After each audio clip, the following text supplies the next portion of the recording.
Hello. Hello, LinkedIn. Hello, Twitch. Hello, universe. And welcome to the first official garbage live stream. Hello, Rugmat. Hello, Steffi. And everybody else who has decided to join me for the luxurious evening we have planned in store for us today. For me, LinkedIn is pretty good. Most of the content I see there is relevant to me. I have 11 HR people and 3,200 specialists and no sales specialist. I just add only relevant people and even retroactively delete the bad ones. If you are watching me on LinkedIn, it would be important that you tell me that everything is okay, because LinkedIn doesn't really tell you much about what's happening in the live stream. There is a delay and there is a Zoom watermark. So I can't change either of those things. But if you want it to be better, then just come on over to Twitch, because that's where the fun actually is. Like this, people zooming into my face. But yes, it is Friday. And on Fridays, what do we do, chat? What is the plan? What is the thing that we always do now on Fridays? Because we changed our streaming schedule to Mondays and Fridays every single week. That's right. Fridays is the Data Cafe, which means that we cover all the news and stuff that is fit to talk about into an exciting episode. And I have some I have some interesting things to share with you this week, chat. Yeah. So how do I see if people are commenting on LinkedIn? How can I see that? Is there a way? How do I even know if people are in there? Like, it says that there's people watching it, but how do you actually know? Like, how do you really know? Like, what is real? Oh, I see, Marek. Hello, Marek, and welcome to LinkedIn. Welcome to the stream. LinkedIn tells me the quality is excellent. I don't know what that means, but you know, that apparently is a thing. Yost, welcome to you, and welcome to everyone else who is joining up on Twitch as well. It's very good to see all of you. I see. I'm gonna have a lot of notifications, aren't I? Yes. How was your week, chat? That's the most important thing, because it's Friday. It's not Thursday. It's not Thursday, which is also called Friday Junior. It's Friday, which means it's the weekend, which for office workers, you know what that means. We get to F off for 2 days. We get to just leave. Drop all responsibilities. Not care. Derpdism, greetings from your friends from Morstade. Hello to either Marcus or Patrick or both of you, or anybody else from Morstade. And you see, it is better on Twitch, isn't it? It's true. Great to have you here. It's fantastic. Oh, Moritz. Yeah, Twitch is great. You even have Prime, you know. Although they've made some changes to Prime. They've made some changes to Prime this week. We will be talking about that later. Yost says this week was terrible, probably had COVID. Yeah, I'm sorry to hear that, Yost. But I am glad that you're feeling better.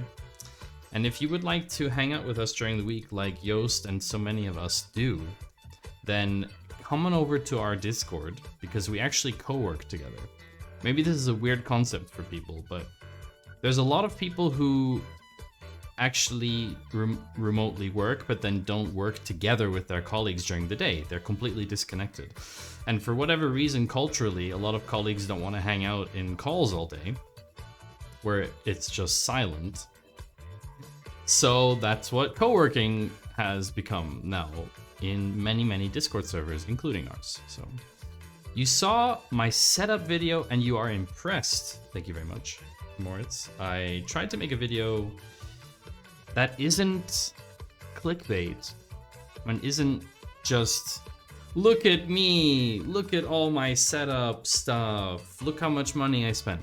No, it was more about inspiring you maybe, or showing you what's possible, how things can be different. And it is ultra functional, ultimately. I am a very functionally oriented person.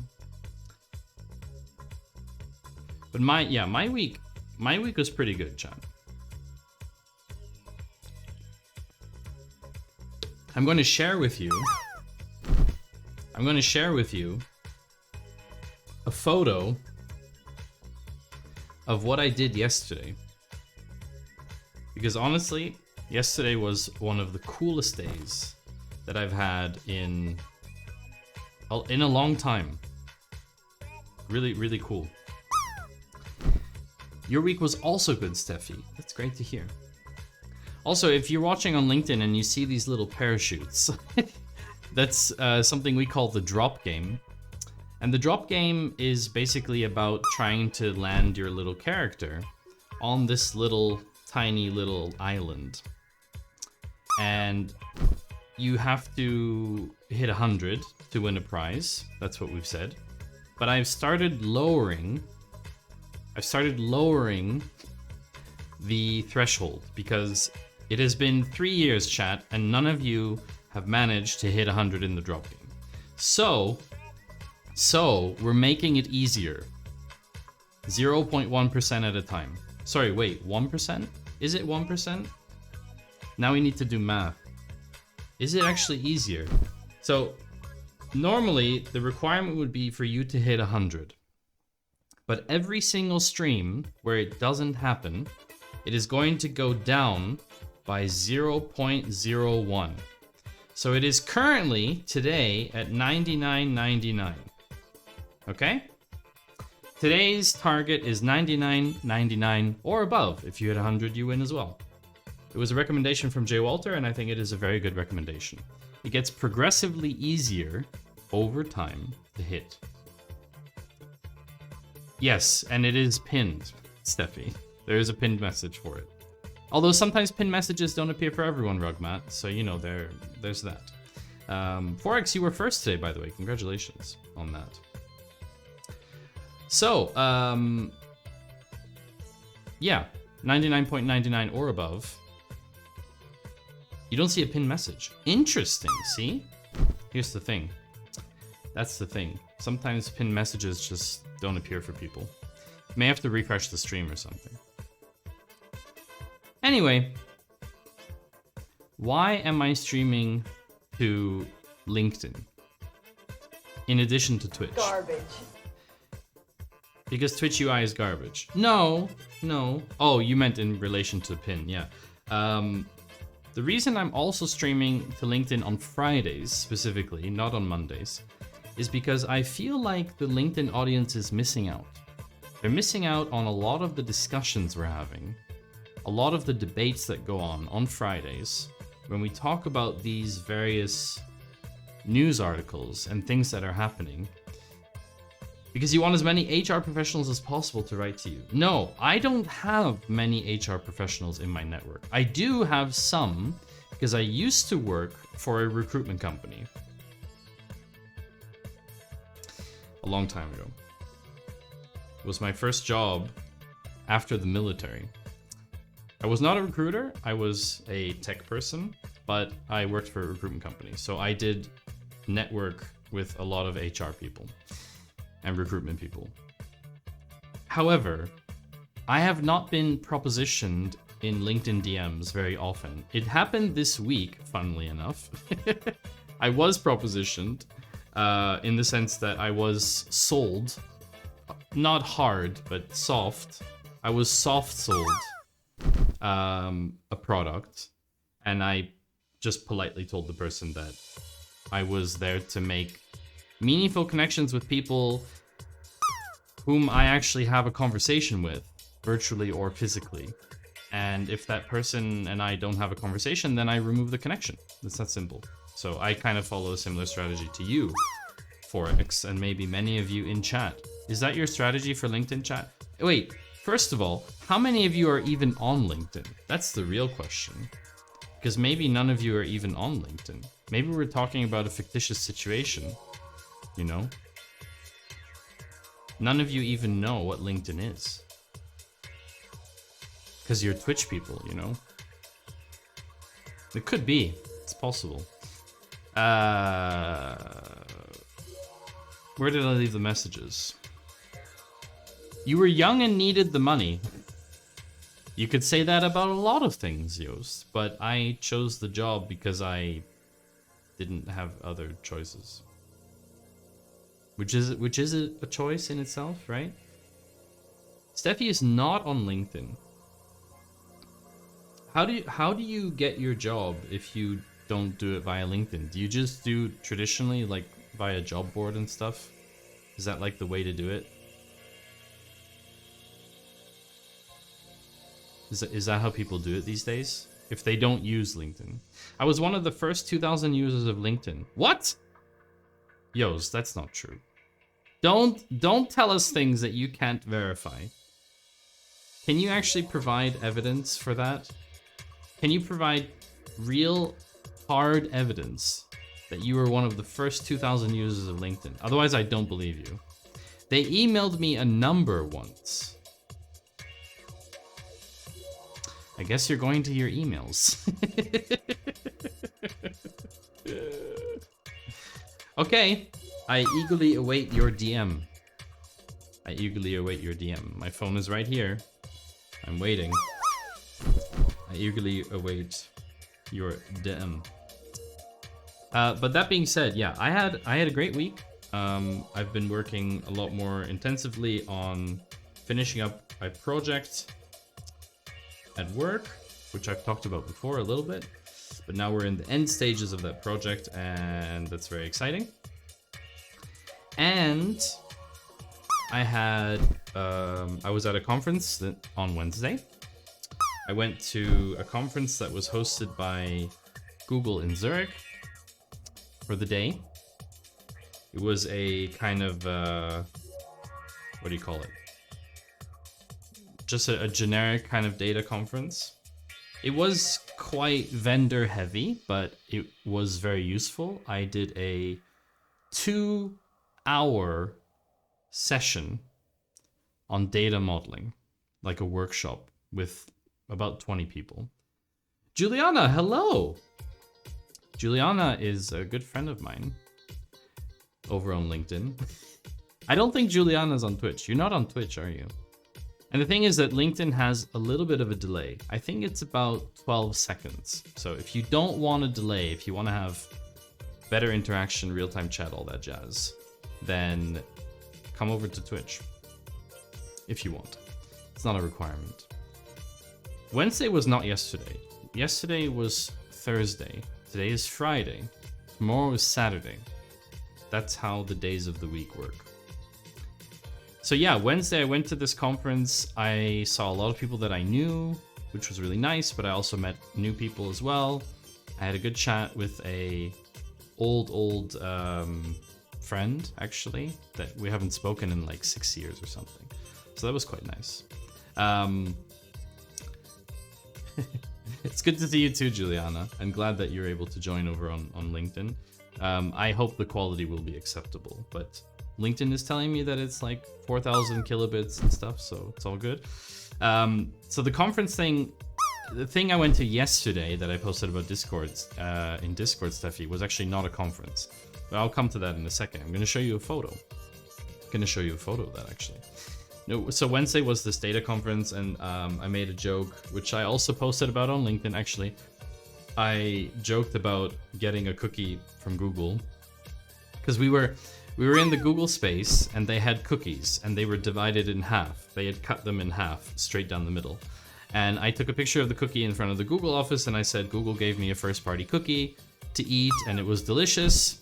And I think that was a pretty good joke. And then a lot of people in the comments were making follow-up jokes and asking questions, and we kind of riffed on that. B Diddy, thank you very much for the follow. Welcome to the stream.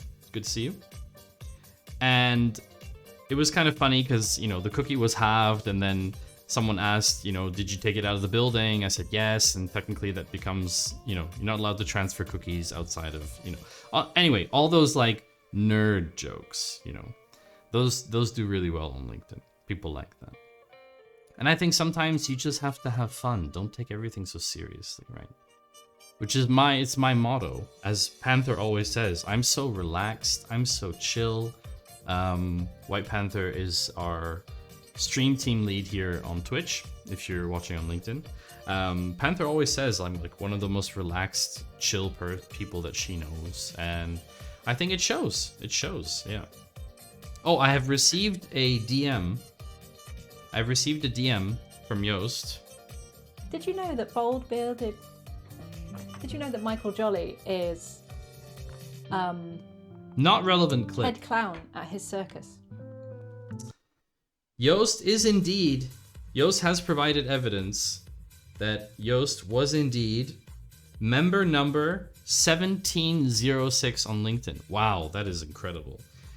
Congratulations, Joost. I never said I didn't believe you. I just wanted to see the evidence. So that's super cool. Do you use LinkedIn a lot, Joost? I troll a bit too much on LinkedIn and I'm paying for it. What do you mean paying for it, Juliana? Like there's so many people on LinkedIn that look up to you. You know, you have all of these wonderful communities that you've curated and you're doing so much for the community. I don't know what you mean paying for it. But yes. Where can you find out? That's a good question, Forex. I guess you would have to email LinkedIn to find out. You'd have to probably email them to find out what number. You saw Jay's posts on AI-generated LinkedIn content. Ragman says yes. database. Database. I have no idea how I pronounce database now. Database. Yeah, database. Database? Database. Database. Database. Why did you do that? Did you see my AI article replies? I have, Juliana.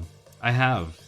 And Derptism is saying, so Moritz is also saying that we've seen a lot of very interesting responses to AI generated articles on LinkedIn.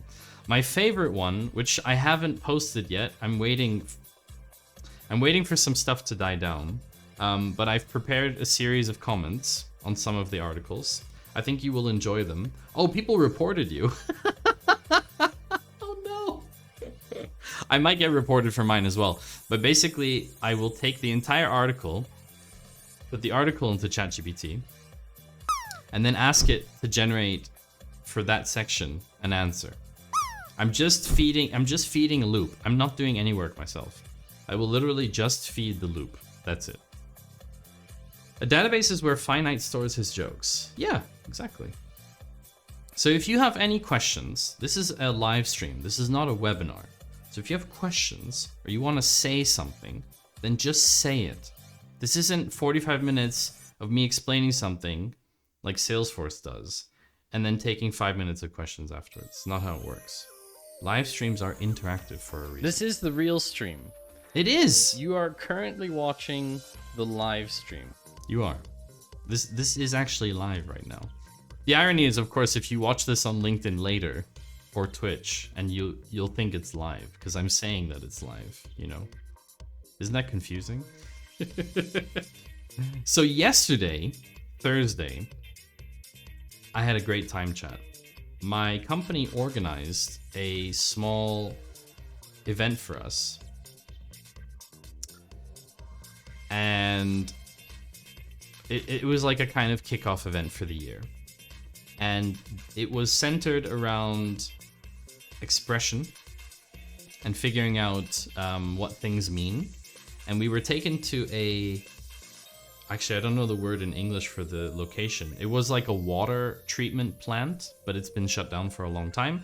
And it's since been converted to a kind of graffiti / art hangout place. And we got to paint graffiti. We got to try out graffiti with spray paint, and that was really cool. So I will show you in a second the photo of our artwork. It was 4 of us. We were divided into 6 teams, and it was a lot of fun. It was really a lot of fun. It was probably one of the best company events I've ever had, to be honest. Yeah, I think it was one of the best. Why?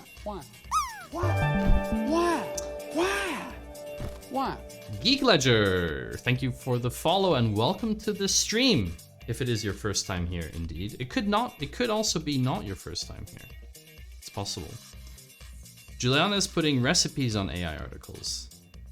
Is that because it's tasty? Do they think it's like...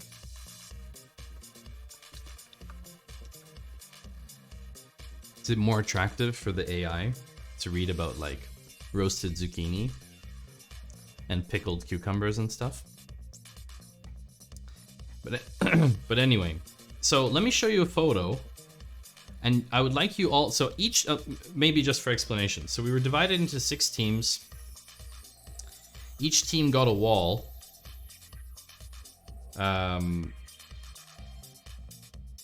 Each team got a wall, and they had one word.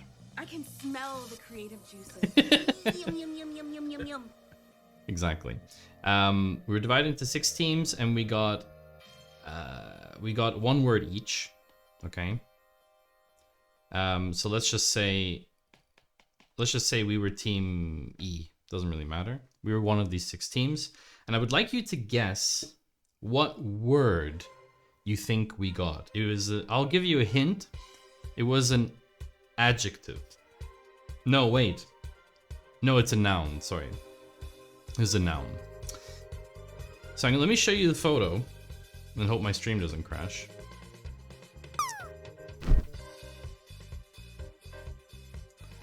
So this is a photo of our graffiti artwork.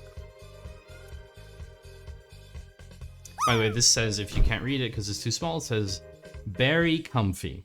So I would like you to guess. What do you think the word was? Noun that we received. I'll give you a hint. It is in the context of words that describe a vision for a company of how things should be, and it's not elephant. It is not elephant. In case you didn't know, this is a bear, hence very comfy. Runway. No. Nope. If you look at this image, it should evoke emotions of what it feels like, what it represents. I know you have lag, Juliana. That's the thing. LinkedIn has lag. It's very difficult. LinkedIn has lag. It's true. It's not the elephant in the room. No, it's not. It's not the elephant in the room. So we are a healthcare focused company. We have a mobile app that users can use. Hello, Geek Ledger. Hello, first time viewer, first time chatter. I'm relatively new to programming development and generative AI. Recently switched to an AI powered search engine, and I am discovering how AI can improve my workflow and productivity.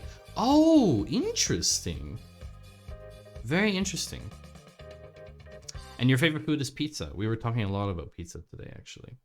Acceptance. Juliana's guess, acceptance. It is a noun. Acceptance is warm. It's warm. Yeah, that's warm.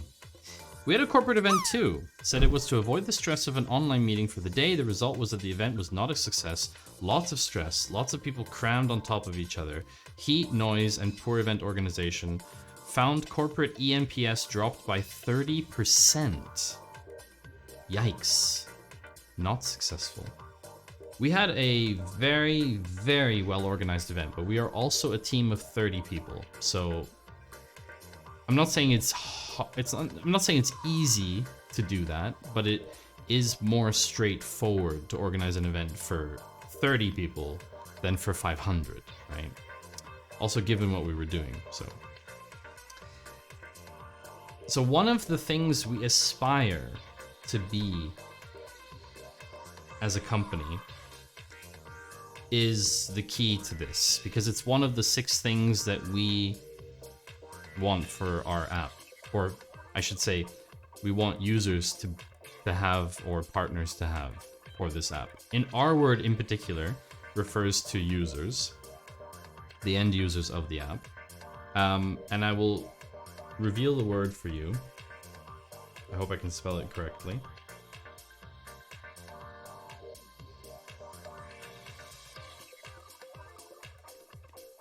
The word we received was convenience. Yes, exactly, Steffi. Exactly. You guessed it. Very good. We received convenience. Now, why did we go with a bear? Can you guess why we did that?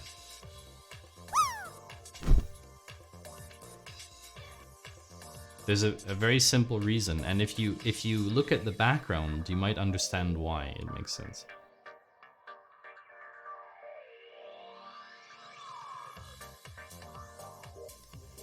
Also, LinkedIn people, what's the audio quality like? I should listen to it because it's on a delay. Wait, let's try this. 1 second.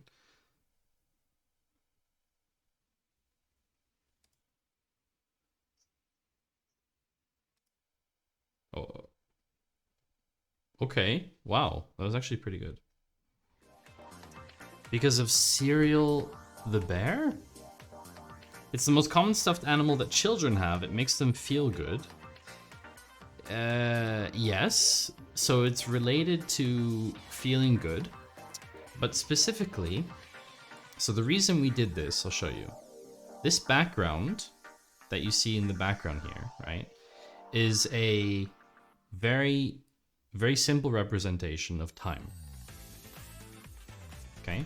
This represents the passing of time from early in the day to night. The passage of time with someone using our product, the bear, in the comfort of their home, on the sofa. And if you don't notice, the bear is also naked. The bear doesn't have any clothes on. Is the ultimate feeling of you don't need to be ashamed. You don't need to feel, oh, I can't tell someone about this medical problem I'm having, or I have a medical question and I'm curious about it and I don't want to feel embarrassed for asking it. So it is just 24/7 convenience to have something at your fingertips that can allow you to do this, right? It's that simple. So that is why we decided to go with the bear. Also, it is terribly difficult to draw people in general, and I think spray painting people is even more difficult. so that's the other reason. Yeah, that's the other reason. So if you're joining the stream for the first time, or if you have not been here in a while, then just to remind you on how things are kind of going to go. If you can't stay for the whole stream, that's totally fine. You should definitely check out my Patreon. I will post this also in the LinkedIn chat for people in case you're not aware of it. On Patreon, I post all of the recaps from the streams, and obviously for streams where we just do some programming and stuff, easy peasy, right? Like there's not much to say about that. But on streams like today, where we cover close to 25 different articles and things, you don't need to copy the URL from the browser window. Like you don't need to note down the URL on your little notepad and try and read it from the screen. I have all of the URLs in a nice little stream recap for you, organized by category. So here, privacy and ethics, hardware, etc., so that you can find them later. That's simple. Also, hi, Marcy Popsis. Very good to see you again.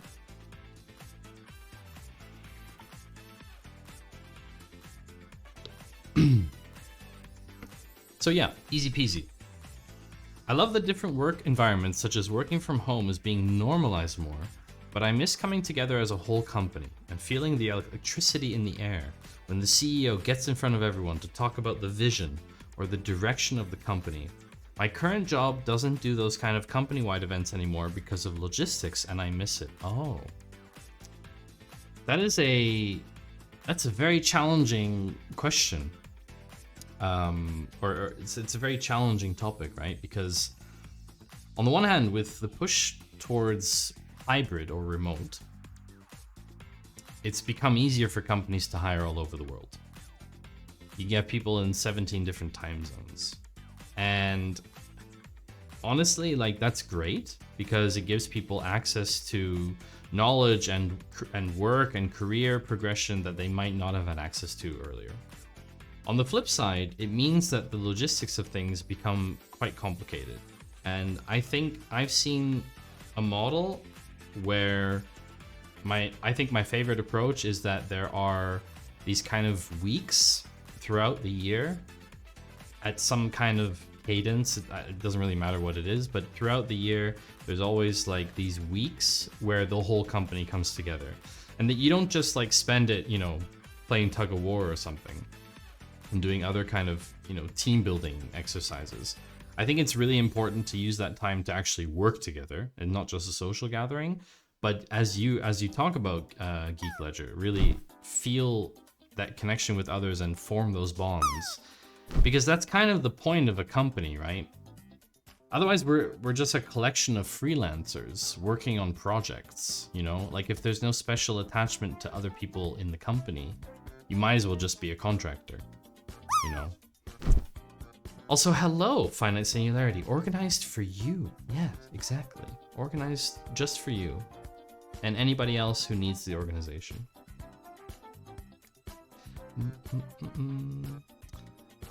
Audio quality is good with a little delay. Thank you very much, Vale. I appreciate that. How come I didn't see that comment in here? That's very concerning. I can't stand LinkedIn's comment feed for video. For live. It's so bad. It's horrible. Absolutely horrible. They don't understand what chat is. That's the problem. LinkedIn has said, "Oh, live streams? Yeah, we can just use our comment function for that, you know." So there isn't really like a dedicated thing for it, which is not great. But anyway, yeah. So, structure of the stream. If you miss anything, no problem. Just go over to the stream recaps over on Patreon for free. And we basically proceed through the entire list of all these articles. And after we've gotten through the articles, we have time for discussion. And today's discussion will be focused on what you think, not what I think necessarily, but what you think the next big thing is going to be in generative AI. What is going to be the next development? What is going to be the next big change? Could also be like the technology is already there, but it's going to be used for some use case we haven't talked about yet, whatever. Just want to know your thoughts on that. And chat is indeed the backseating fraction. Chat is responsible for at least 90%, possibly more, of mistakes that are made on stream. Absolutely. So, I think it's time. Hi, Ginny. I gotta be honest, I'm getting really tired of the hybrid working method. I would much rather prefer either full-time in the office or full-time at home. Hybrid with a fixed number of days a week with fixed pre-selected days is super sucks. Whoop, whoop, whoop. We got Clarkio eyeballs going by. Hello, Insane. How many scenes do you have? Several Dragon Dust. I think my OBS 27 scene count is way north of 100. 27? That's like and we're 3 versions there. ago.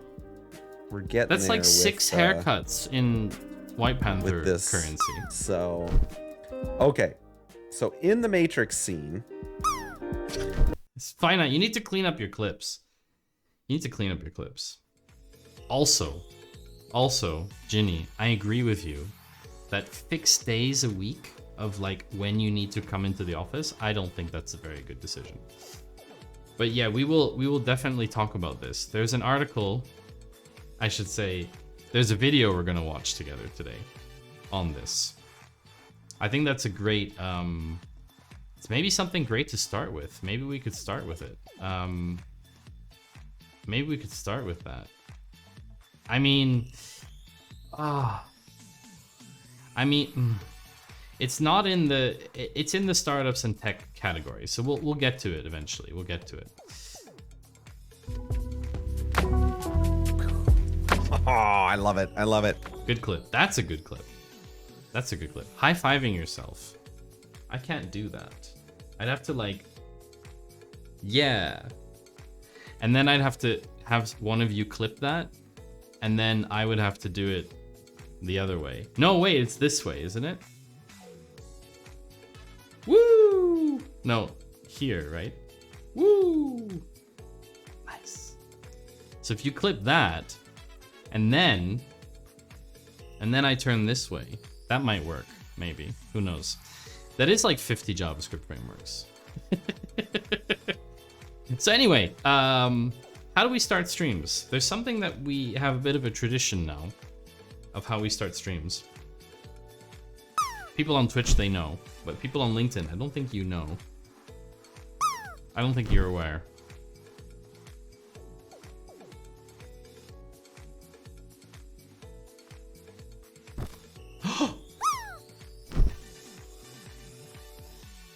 Rugmat, that was really close. That was very close. 98.2.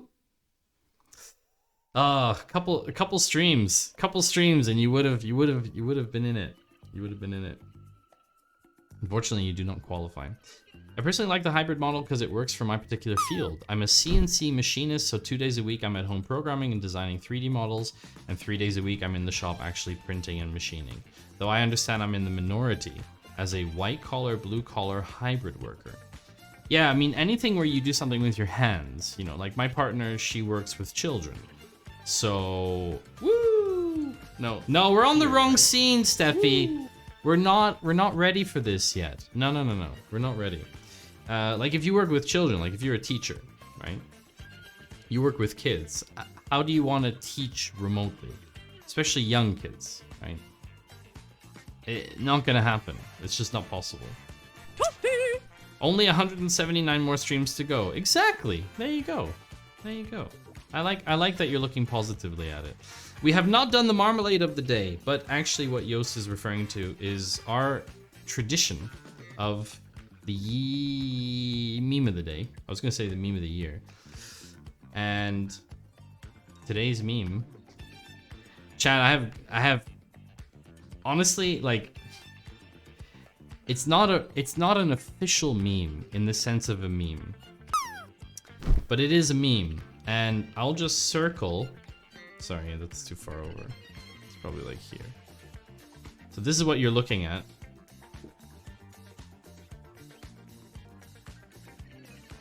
This is what you're looking at in the photo.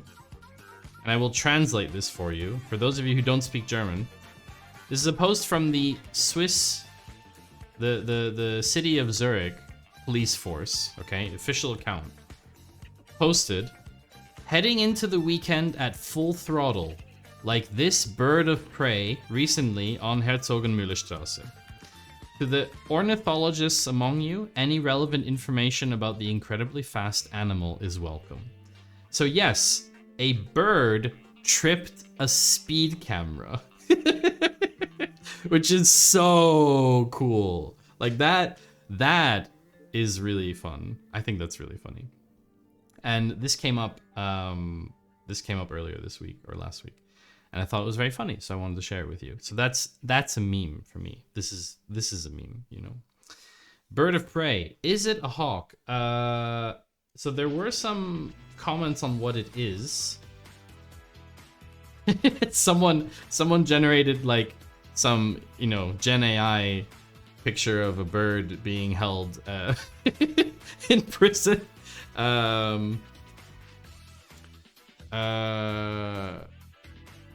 Someone said what it was. There's also lots of puns, which I can't translate. I can't translate them because they only work in German. Like, Bussard. is like, because a fine in German is called Busse. Anyway, it doesn't work. It doesn't work in English.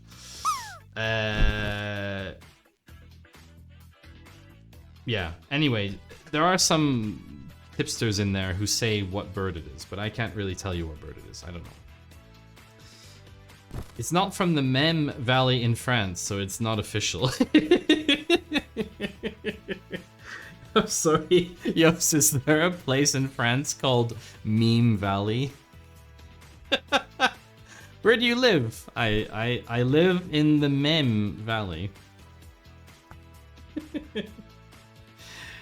Also, hi Owen, good to see you. I got fired from the transmission factory. It turns out I didn't put on enough shifts. What? Rugmat, your bot has horrible dad jokes. Even my dad jokes are better than that. Well, anyway. So that is how we start the streams, with the meme of the day. And after the meme of the day, we dive into our first section of articles, and the first section of articles is on the topic of privacy and ethics. And of course, for those of you very familiar, would you like to take a guess at which company is going to be mentioned first this week in the pick of privacy and ethics violations? It is not TikTok. It is not TikTok. It is not Alphabet. Trello is not the first one. But Forex, you are correct. Trello will be mentioned this week. It is not Facebook or Meta. I'll give you a hint, chat. It's a company we've talked about before recently. And it's not Apple. Hello, Wilder Hives. Good to see you. It is not Wilder. It is not Wilder Hives. No, it's not your company. It is not Apple. Wait, did you say socials? No, not a socials company. It's a company that had a major issue. Not Microsoft. Not SpaceX. Not OpenAI. Not Twitter. Are you just going through all the Elon Musk companies? Not Tesla, not LastPass, but you're getting warm. You're getting warm, Wilder Hives. You're getting warm. You're getting warm. Good evening, Lady Joy. Hello. You just narrowed it down to every org in the world. Okay, they had a data breach recently, and we talked about the data breach on stream. Not Atlassian. The data breach is particularly bad for a particular reason. For a very particular reason, for a very particular subset of people, the data breach is horrible. And Ginny is correct. 23andMe. The data breach. I'm so sorry. I shouldn't be laughing at this, but I was right. Wow. I was right. I was right. I said it 2 weeks ago. I said it now. They stole raw genome data. They stole your DNA, chat. You can't get it back.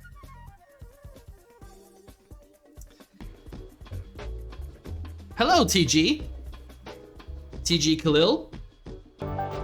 Welcome in to you. Thank you so much for the raid.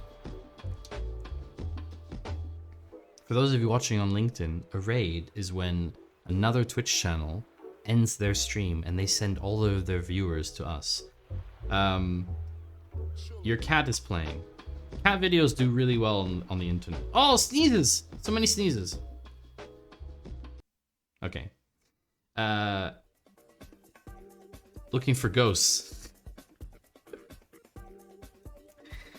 So, yeah. We are covering the Data Cafe. Sorry, we are talking the Data Cafe today. The Data Cafe is a stream format where we cover news and information from the data and tech world. Bless you.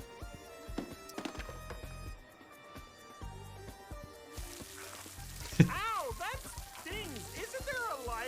This was during COVID. People did that. Blast this virus off you, buddy. People actually hosed themselves down. It's pretty funny. So Ripcord's Place and Hildur and TG and Frozer and everybody else coming in with the raid or otherwise here, hello and good to see you all.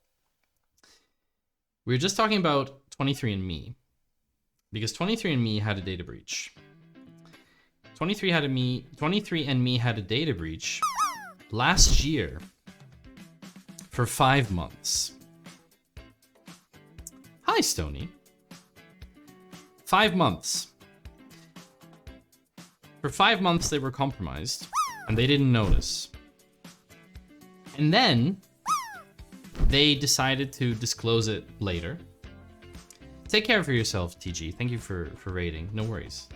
And hi, Charlie99.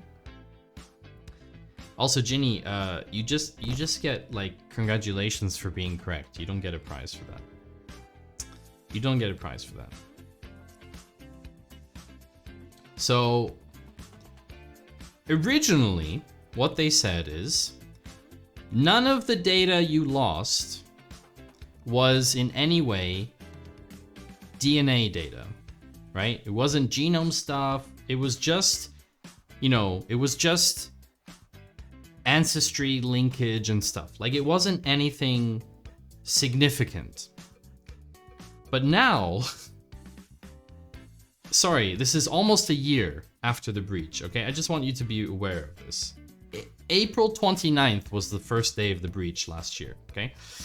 They've now informed people that their investigation, which, again, this is a year after the breach actually started, they've informed people that the threat actors downloaded or accessed your uninterrupted raw genotype data.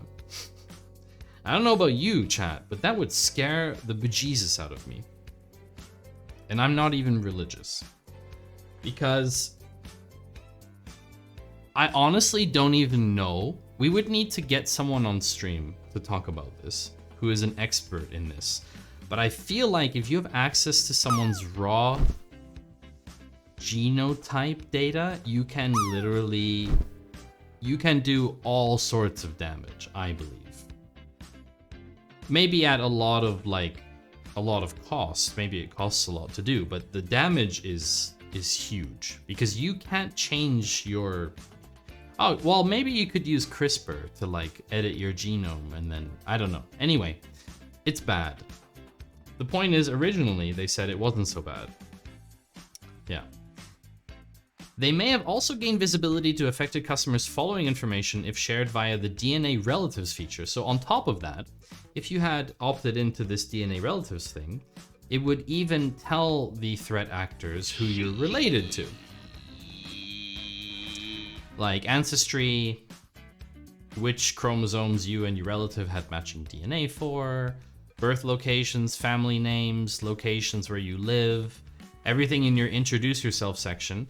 I mean, it's just, how can you be so blind as to upload your DNA, as to send your DNA information to a company? Like, how can you actually be that blind to the risks?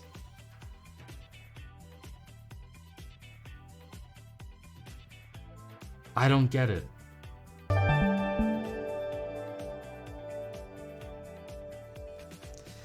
Charlie, thank you very much for the follow. This is why I don't do this, especially a Chinese-owned product. Cough, cough, TikTok. No, any company, I would never, ever, in a gazillion years, send my DNA data in for fun.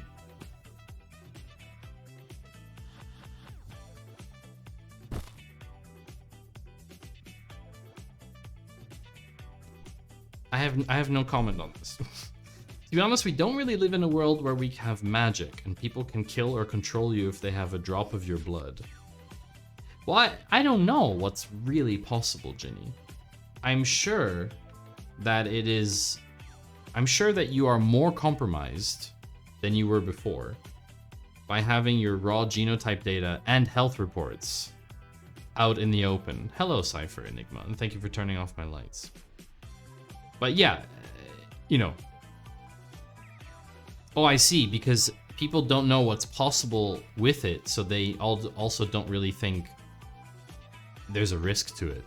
Oh, like, oh, so what if someone has my DNA kind of thing. I see your point, Ginny. Yeah, I see that. Okay. Valid point. Absolutely.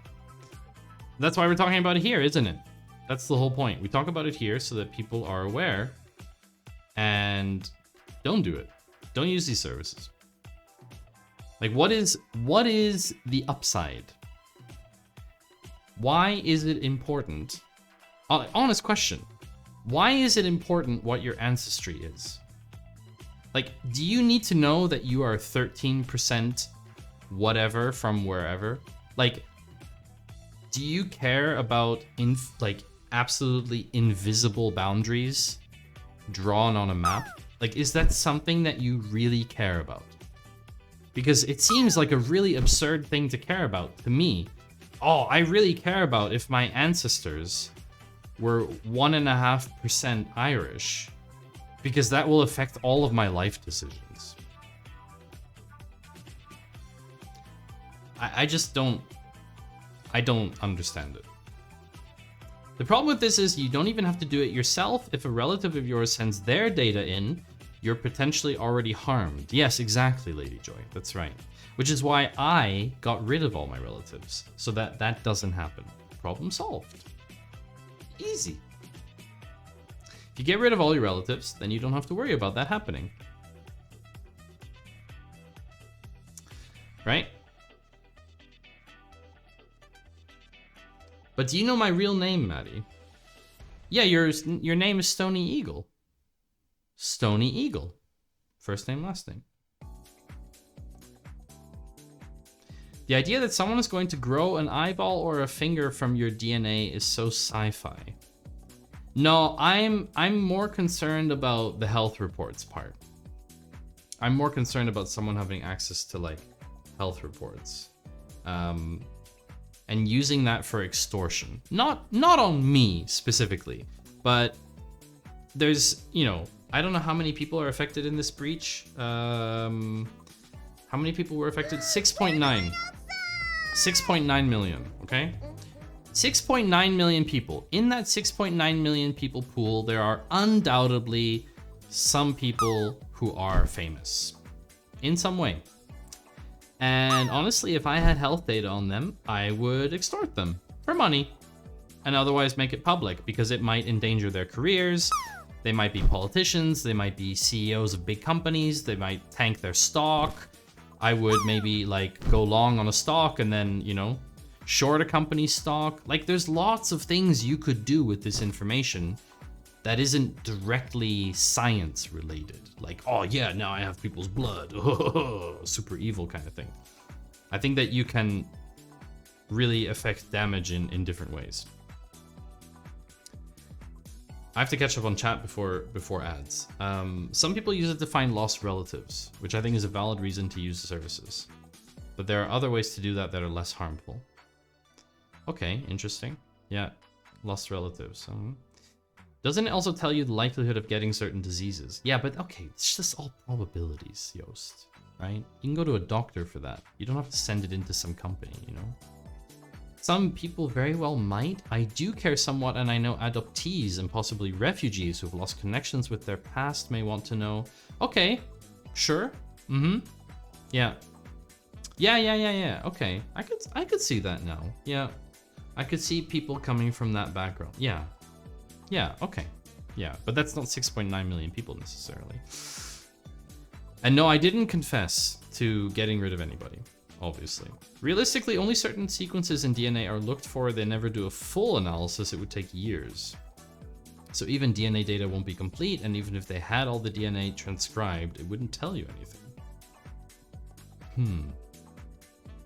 Hildur, I know you have an axe, so I'm not happy that you say good idea when I said get rid of your relatives.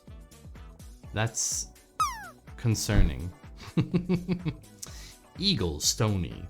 Well, Cypher Enigma, right? It's like Cypher, first name, last name, Enigma. Eagle, Stony, Stony, Eagle. Switzerland has a lot of bunkers just begging to be used. Absolutely.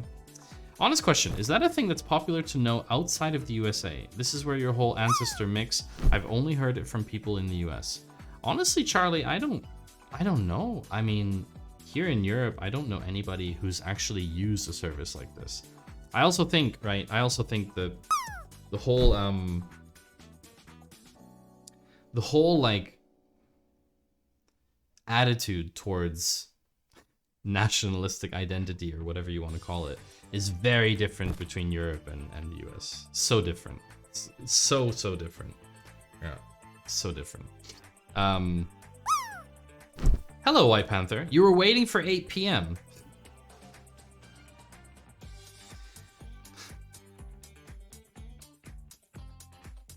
Time zones. Time zones. So listen, we're gonna have a 3-minute ad break. Those of you on LinkedIn, you won't receive any ads. But we will play clips, and we have, obviously, we have the bunny cam. So we will see you in 3 minutes. Don't go away, okay? It's one article. We'll get through more, I promise, okay?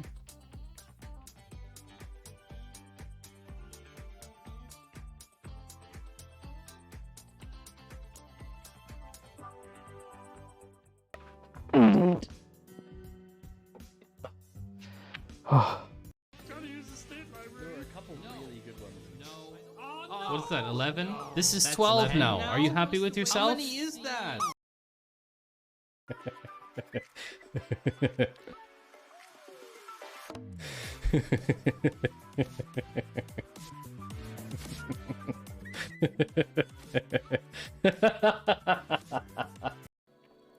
Maddie, do you put the fun in funnel? Left upper forehead. Jens. Whoa.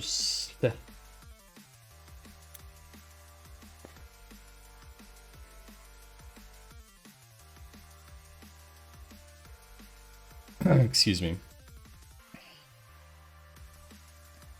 I mean, it's there, very slightly. And Panther stole my stream title. So you should be clipping this, because actually the truth is I didn't steal White Panther's stream title. I set the stream title way earlier today, and Panther stole it from me. And you can check in this, and you can check in the stream API if you want to confirm with that. But I set my stream title before Panther went live. So who's the real title thief? Who's the real title thief? Yes! I did it! I built a freaking standing desk in this thing. Look at this, chat. Look at this. Yes! How cool is that? Oh my gosh, chat. That's so cool. There's only one problem. Bye!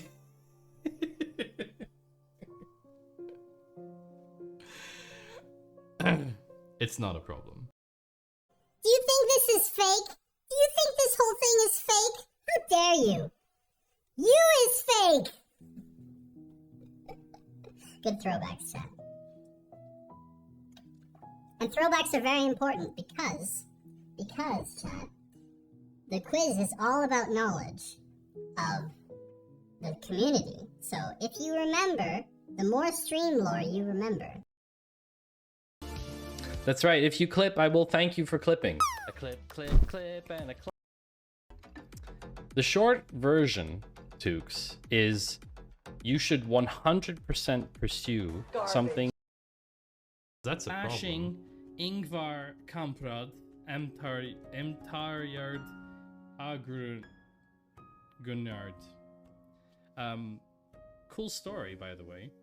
What did I just say? Bashing Ingvar Kamprad, Emtarjard Gunnard. I feel like I have to clip this just because I don't know what it is. What even was that?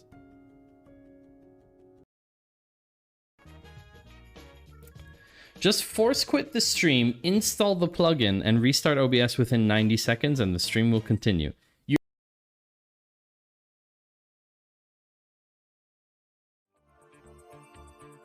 Hello, and welcome back.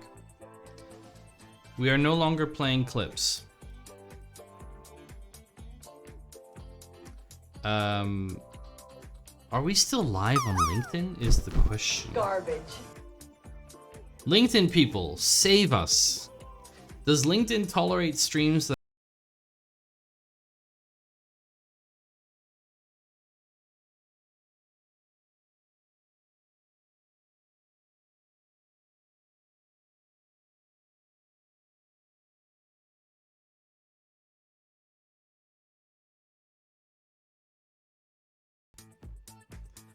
Wow. Wow. Wow. Really? That's how you want to play it? You just disconnected my entire stream just like that? You know I can't do anything in those 30 seconds? I just have to wait. I just have to sit here. T. Drayson, 30 months. 30 months. How else could you express 30 months? What other things could you express like 30 months? I also enjoy the break, White Panther. I get to revel in your glorious company. I missed so much of chat earlier. I need to catch up a little bit on chat. But one thing I also need to do, T. Drayson, you need to choose where on the mask of subscription you would like to be for this month. Also, we learned that, like Canhorn, you can be on the inside of the mask if you really want. But yes, you can be anywhere you want. In the meantime, I'm going to put TG down. TG's not here. I know that he had to go. We're gonna put TG Khalil down because I decided to now put raiders on the mask. So this is the mask of support. It's not the mask of subscription anymore. If you give me support during the month, I will write your name on the mask, okay? Now support means raids, not follows. Raids, subs, bits, things like that, I guess. I think we should just expand the scope. Can you write over someone's name? No, you cannot write over someone else's name unless there would be no more space. But if there would be no more space, then honestly, I would be a millionaire, wouldn't I? I would be a millionaire. Unfollow, follow. No, Cypher, it doesn't work. You'll just reset your follow duration. That's really what you want. I can't see any LinkedIn comments. I'm afraid to refresh the page because it might like reset the stream or something. But anyway. Hildor, thank you very much for the follow. I appreciate that. Can I get it underneath the nose? But what color? TD, how do you not know this by now? You need to say what color you want. It's not sufficient. Look, Finites is orange. You can choose from, honestly, all the different colors. Look how many colors you have. Look at all these colors you have available. And you keep choosing the same one. Pink. LinkedIn looks live. Thank you, Kara. Also, hi, Kara. Thank you for checking. I appreciate that. Maddie, did you tell Frozer who made your stream alert sounds? Frozer, do you know who made my stream alert sounds? A very talented musician and programmer. Underneath the nose. Fine. I'm doing underneath the nose. Okay?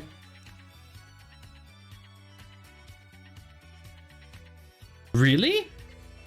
What? No! No! Oh. No! Crap. I have 2 minutes. Oh, no, chat. I can't believe messed up. He's done it. No, I can't believe this is happening. No. That's right, Frozair. White Panther made my alert sounds. Custom made just for my stream. Pretty amazing. Alright, so. Okay. I catch up on chat. Give me 1 second, chat. In the meantime,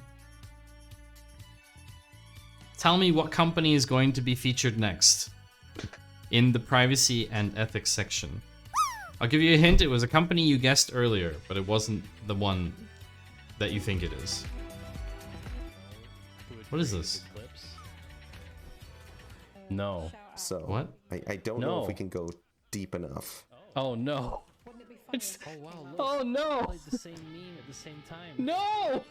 We can't get away. See if TD has been doing any I mean, so meta. Oh my god. What's happened? Okay, so Ginny, the scenario is I think don't someone know, will man. use health data about No. someone that is We influential. can. We can go extort deeper, them. finite. That's We've right. just done it. we've gone too deep. No. We can go I further. don't know. It's not enough. There's so much happening in chat today. I love it, but I'm also missing a lot of messages, you know. Is this how big streamers feel when they just miss chat? How do they go back and check it? What do they do? Did they just miss chat? They miss people's messages?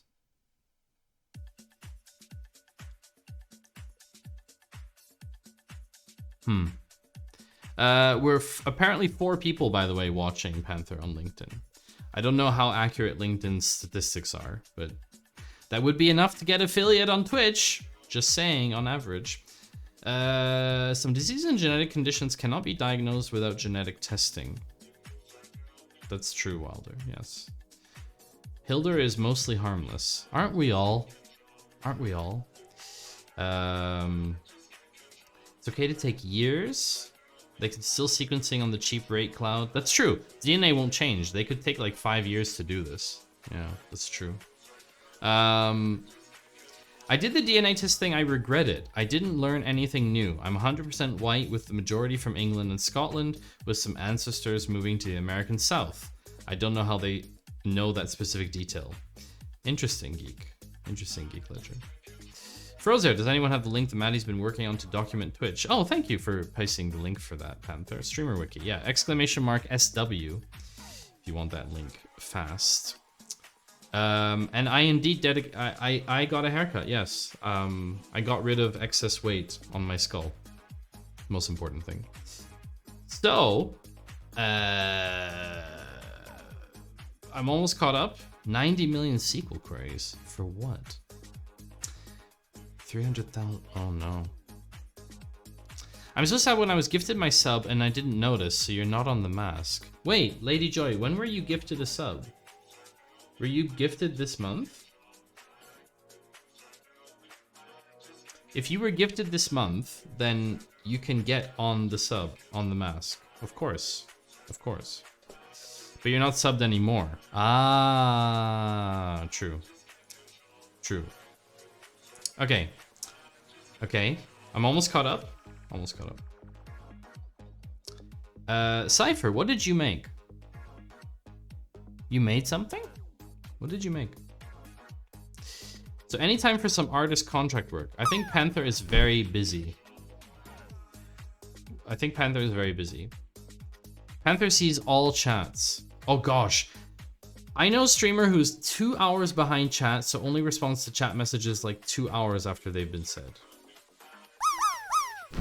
Oh, prompter, yeah. Panther's not the only one who's gonna have a prompter. Let's put it that way. What's behind me? What? What's behind me?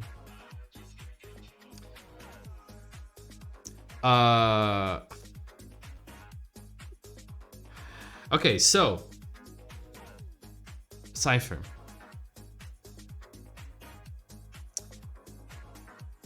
What did you make? I'm curious. I'm caught up. So, did anyone guess the company? No, you didn't. It's Meta. Of course it is. Oh, you made a clown. No, is that a... Did you make an emote for Admiral Baru? A clown from... You made a meta clown. Wow. I'm not even sure I want you here. Okay, I saw your comment, Forex, by the way, but I don't know how to refresh it in my other view, which is horrible. Like, I don't want to refresh the stream view. Let's go to most recent comments. Comment from Maddie. A local company, and I don't even know what services I use. Genetic umbrella, what? Are you dropping one? I summon the rest. I don't want you to summon any clowns. In case you're not familiar, I don't like clowns. Okay. Anyway, Meta ignores the user's right to easily withdraw consent. One of the principles of GDPR is being able to say, I said yes then, but now I don't want to say yes anymore. I want to say no. And Meta unlawfully ignores this. Since the beginning of November, Instagram and Facebook users who don't want to be tracked have to pay a privacy fee of up to 251 euros a year. This is great. This is great. Garbage. Chat. This is the best question I could ask you. Chat. Would you pay 250 euros a year to use Facebook ad-free? Tell me your feelings about that. 'Cause my answer is clear. You couldn't pay me 250 euros a year to use Facebook.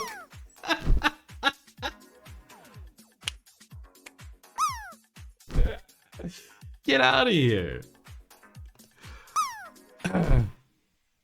You couldn't pay me to use Facebook, period. Yeah. So apparently you can withdraw your consent by switching to a paid subscription. So here's the problem. This is illegal. You cannot tie a paid subscription to a act of withdrawing consent. If I could use it for 1 day a year and earn 250 euros, I'd probably do it. Watch one video and then done. You'll pay 250 euros for not showing the ad, but the ad tracking itself stays on and can't be turned off. Yeah, it's so super shady. Like, it is obviously very shady, right? It's Meta. Of course it's gonna be shady. But yeah, just to let you know that, anyway, it's been 6 months since they ruled that handling of user data was illegal, by the way. This is so the third attempt, not the second, this is the third attempt that they're trying to actually skirt the privacy laws in Europe. Instead of just asking people for consent, they're now just charging them. So simple. Yeah, absolutely great. So it's very flawed. It's a clear violation. The EDPB, which created the GDPR, by the way, even mention in the guidelines that it is illegal to mention monetary costs as an alternative of withdrawal consent. So NOIB, which is the I forget what NOIB stands for, but they're this kind of organization. They have filed a complaint with the Austrian Data Protection Authority, and the authority should order Meta to bring its processing operations in compliance with European data protection law. Again, what's gonna happen? What's gonna happen? Does anyone know? Can anyone predict? I can already tell you what's gonna happen. They're gonna pay something like, I would say, 100 million fine, and that's it.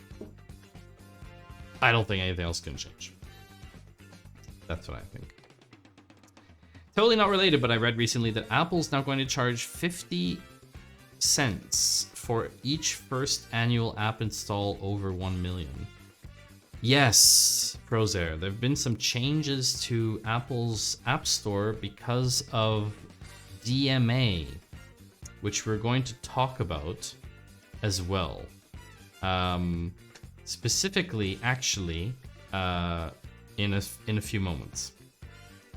Here's $250. Please track me secretly.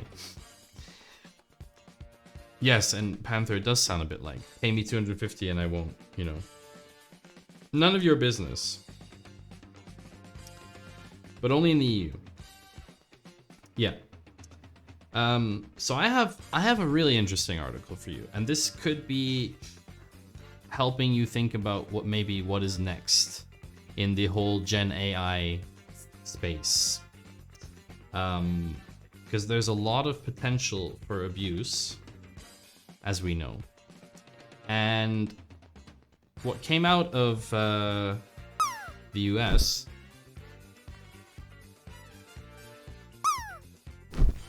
sorry, my voice is very dry.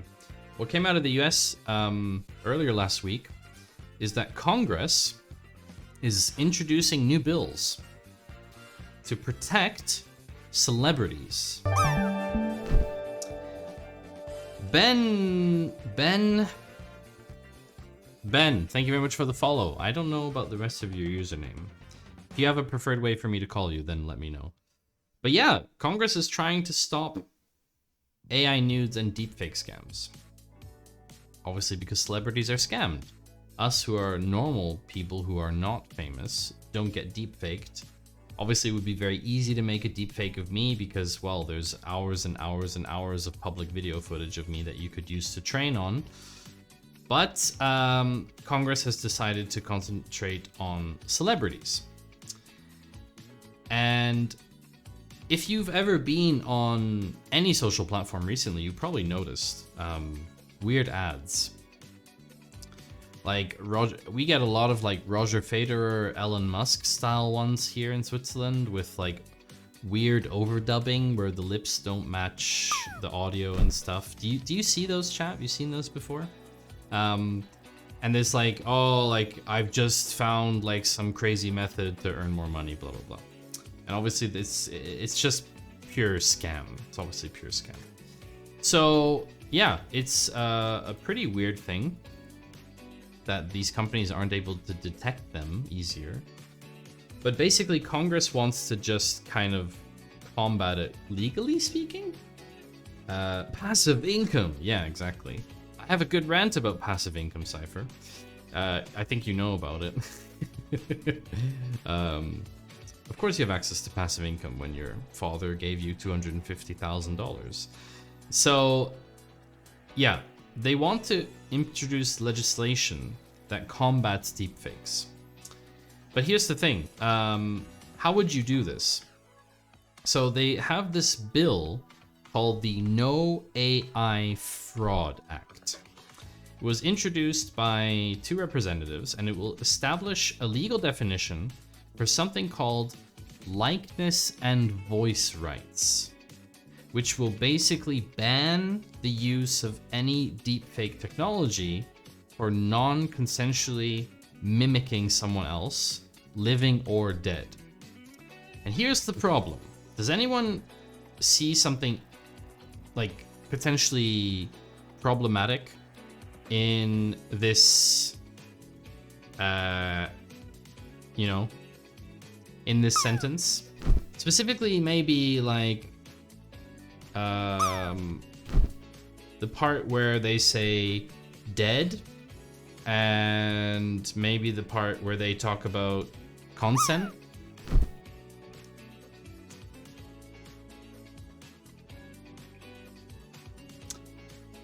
Honest question, please flame me with information if I'm missing the point. Isn't this already covered by defamation and fraud?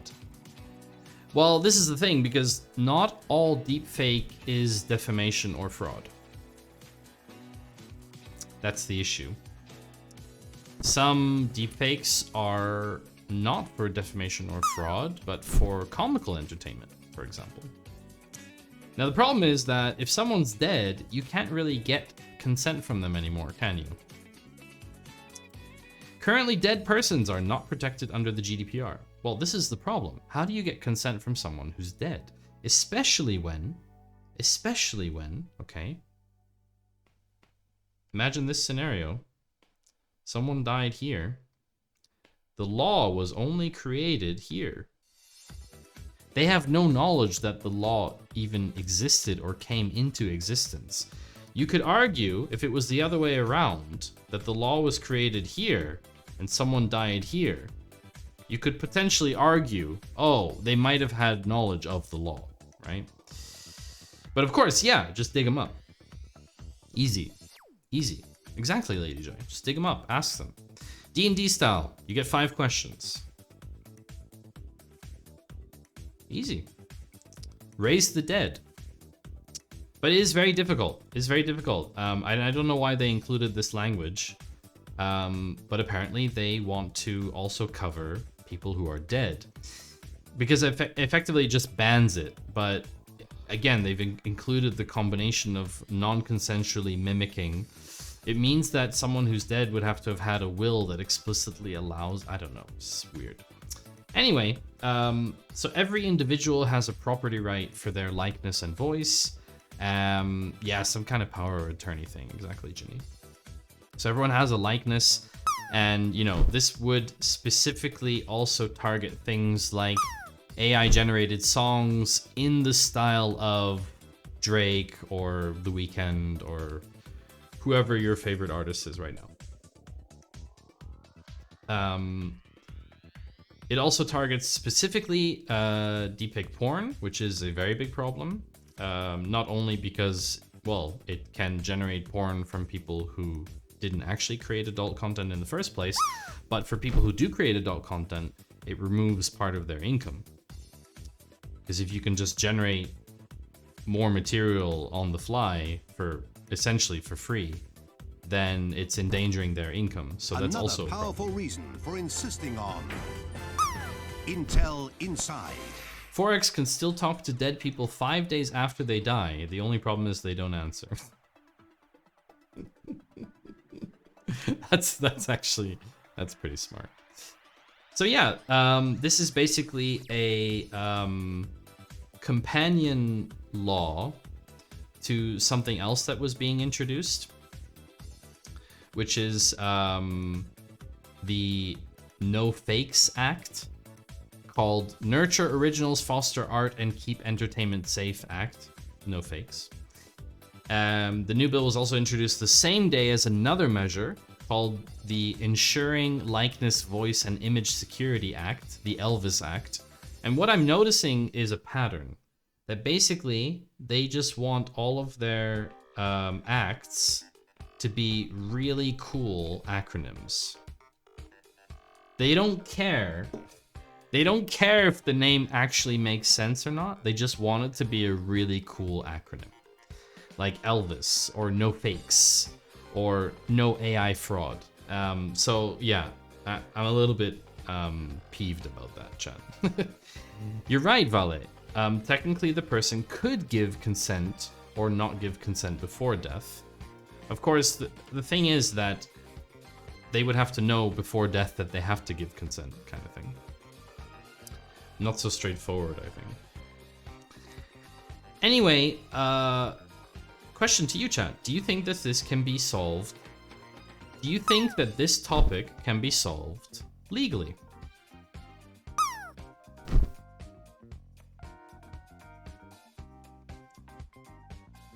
We're in Black Mirror. Which episode specifically, though? Which one are you thinking about, White Panther? So, laws exist, like, I don't know, it's illegal to murder someone in most places. Do people still commit murder?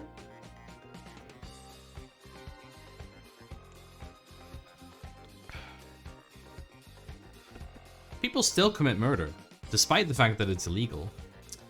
We just have pretty decent enforcement for murder. Nosedive. It won't stop it from happening. This is the point. Laws don't stop things from happening. The question is, how are we going to enforce it? And third of all, Why are we doing this only in the US? As usual. Why are we only doing something in Congress? Why isn't there a global forum, aka like the G9, G7, whatever you want to call it? Isn't there a global forum where they should try and address this on an international scale, you know? Personally, I think it will give victims an opportunity to fight for themselves legally, but it won't stop the issue from happening. One of the most recent ones, Jane is Awful. I don't think I've seen that one, White Panther. I don't think I've seen that one yet. But this is the point. This is the point, chat. All of you are right. It's not going to stop it from happening. But it could give people a way to fight back. And that could deter others in the future. But as with any law, people will still break the law. Because in the US, they can sue themselves for millions of dollars. Yeah. Someone's likeness was used to generate AI entertainment. Yeah. I think I remember reading about the episode, but I don't think I watched it. Or will something like this have affected their mental state so badly in some cases that they take their own lives, don't want to publicize it even further? Yes, absolutely, Ginny, absolutely. And that's a huge risk, right? Imagine, right? Imagine someone is so distraught and affected by a deepfake about them, saying things that they never said, you know? Like if someone produced a deepfake about me that was highly racist, I would be very upset. I would be very, very upset and deeply troubled by that. And I wouldn't know, I honestly wouldn't know what to do. I wouldn't know what to do. Lights out. Totally lights out for me. Oh! What's the difference between a rooster and a crow? A rooster can crow, but a crow cannot rooster. That's actually very true, Rugmat. It's true. Yeah.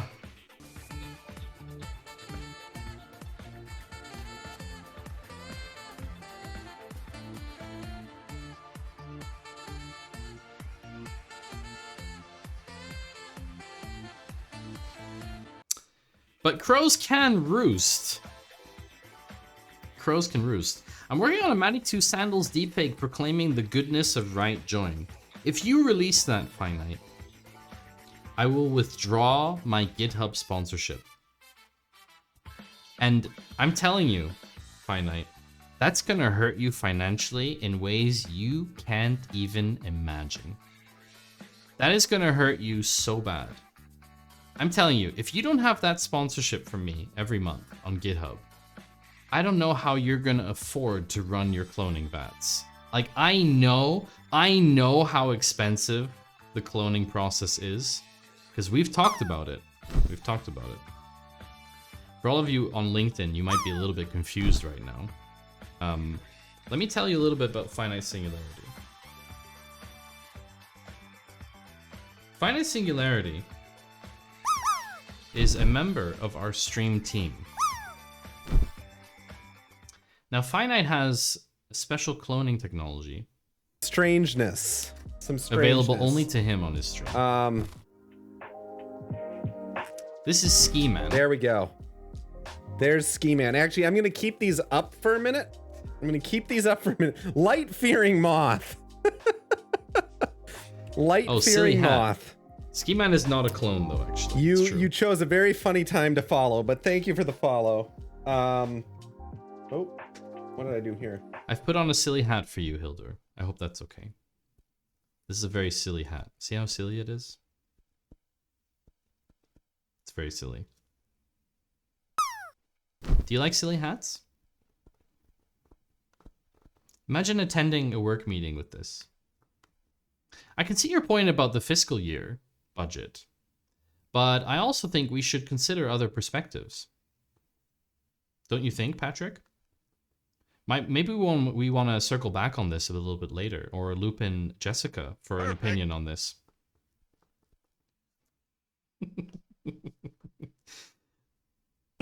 I bring the silly to any hat. Check. The problem with and kleptomaniacs is that they always take things literally. Panther, you are so rude today. So rude. incredible. Ski Man is not a clone, that's true. I wear a sloth costume sometimes at work. You do? Really? That's so cool. Andreas, hello. And so, Good to see you. Lola, are you streaming at the same time as well? Yes. I didn't know. That's a clip that can definitely be yeeted out the door. The ducky costume arrived. I'm very happy to hear that. Can't even set a timer anymore without it misunderstanding me or wanting to do something else. Alexa? Really? Okay. Let's try it. Alexa, set a timer for 7 seconds. Tell me if it worked. For like pictures of our Facebook and stuff and for Halloween. Oh, interesting. Interesting.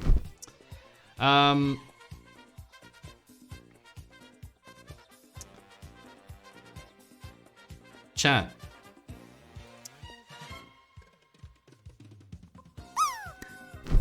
Let's talk about DSA. Let's talk about DSA. I said DMA earlier. I meant DSA. Someone mentioned this earlier in chat. Who was it? Who in chat mentioned this? One of you said, about the Apple Store thing, that Apple now has to offer an alternative installation method for apps. I'm reading a book about anti-gravity. It's impossible to put down. Panther, have you gone down the dad joke? Have you fallen down the dad joke hole? Is that what's happening? Because I'm very concerned that you're posting those now. I'm very Okay, Google, worried. Play song Never Gonna Give You Up from Rick Astley. That would work if this was on speaker, but it's not. DSA in software and game dev defaults to data structures and algos. That's true. Mom jokes in it. Kara, you're not wrong. DSA, Digital Services Someone broke Act. into my house and stole all of my lamps. I've never been so delighted.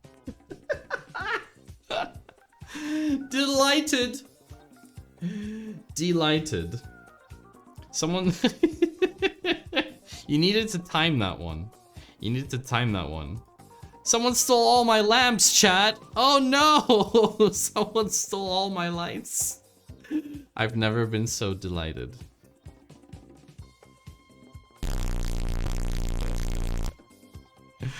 A recent study has found that women who carry a little extra weight live longer than the men who mention it. That makes sense.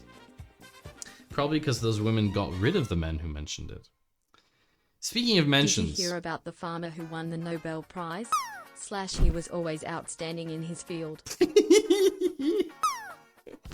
Cypher, you know that that's the one, okay? Cypher, you know that that is the joke that I always play on This my morning partner. I told Mrs. Singularity she drew her eyebrows on too high. She looked surprised.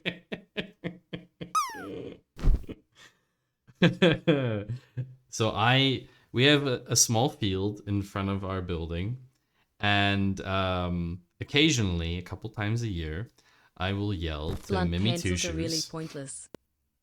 I will yell to Mimi Two Shoes, come look quickly, come look, great, come look, and she comes running into the kitchen, and I'll say, look, it's a farmer.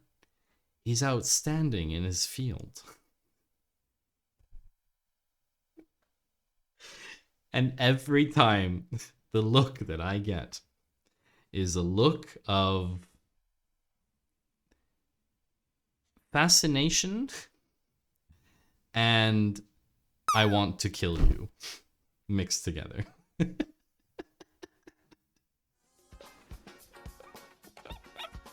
It's so fun though. It's so fun.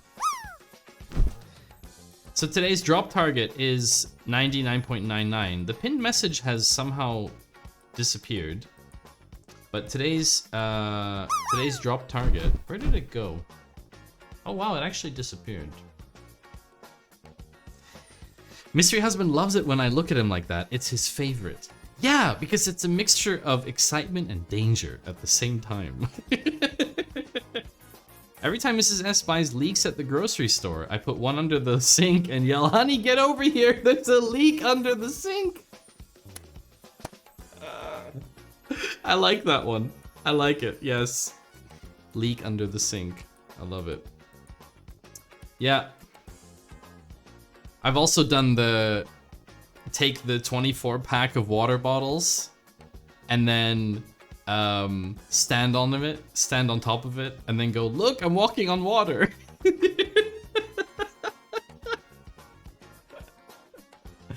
That one doesn't work as well though. So anyway, concerning DSA chat, we need to talk about DSA. Maddie, I fear you are neglecting your LinkedIn audience. Do something special for them. LinkedIn people, what can we even do anything special for you? Is that even possible? I don't feel like it's even possible. If you're on LinkedIn watching, put a clown emoji in chat. How about To the that? person who stole my copy of Microsoft Office, I will find you. You have my word. I can't wear a bunny suit just for LinkedIn. It's not possible. We can't split me into two. I can't clone yet. What webhooks are there on LinkedIn? I don't think LinkedIn has any webhooks, to be honest with you. Anyway, DSA is about Digital Services Act. And basically this was a bill passed in 2022 for Europe, and it regulates content. It regulates content, and it sets a requirement for very large platforms. Now, very large platforms are defined as any platform with more than 45 million monthly European users. And so that will come into effect August 23rd, 2023, which is last year. Oh no. May we have your attention, please? Oh no. The owner of the vehicle with the license plate 69420 SQL must move their vehicle immediately or it will be towed. Thank you. I forgot again. You know, on Fridays I always park in the wrong spot. I forgot. I'm gonna get a ticket. Maybe I can ask Mimi Two Shoes to move my car. The ability to contribute to AI spam content. Or you can take a Mars bar and put water on it and report that water has been found on Mars. Did you run out of channel points, Panther? You know, maybe you should watch the stream more, then you would get more channel points. Like Firefix, who just got 300 channel points for following. Firefix, welcome to the stream. I have a really sad announcement. The man who invented Velcro has died. RIP? Oh no! No! No! No! No! You can't. Can we get a Gamba so we can siphon points to Panther? Okay, you know what? You wanna do illegal stream gambling? You wanna do illegal stream gambling? Fine. Let's do an illegal prediction. Alright? People on LinkedIn, if you wanna come over here to do the prediction with us on Twitch, then definitely come over to Twitch and we will do the prediction together. Alright, here we go. Start prediction. So the prediction is going to be Amazon. Company considers that the business does not fall within the scope of DSA. What could we do as a...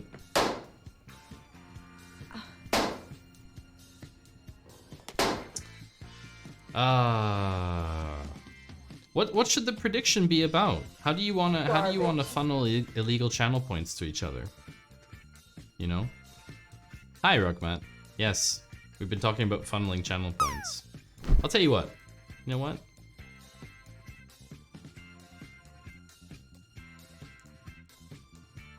Let's do it like this.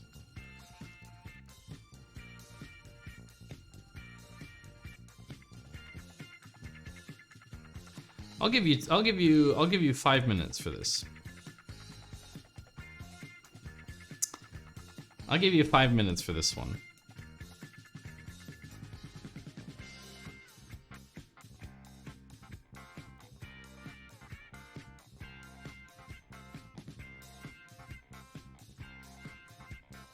Alright, channel point prediction is running for 5 minutes. Here you go. Are you sure? Yes or no? Do what you want with this chat. I will pick an answer in the end. You vote your points that you want. You tell me what I should be doing. You want to shift points around with each other. You do that. You do that. I do not support this illegal channel point laundering, but Skiman does support it. This is in no way illegal. This is not illegal.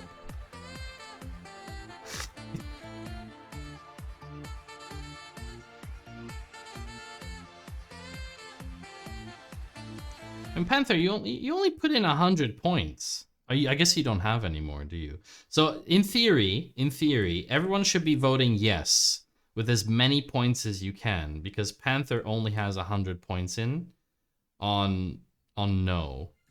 So in theory, the more points you put into yes, the more points you can siphon over to Panther. Assuming that I pick no as the answer. You don't know if I'm gonna do that. But anyway, Amazon says, this is very interesting. So do any of you know Zalando? Zalando has 83 million monthly European users, and 31 million only buy from third-party vendors. So they say that they have 43 million users, meaning that they don't fall under DSA. Zalando is a German online clothing store. They're operating here in Europe, right?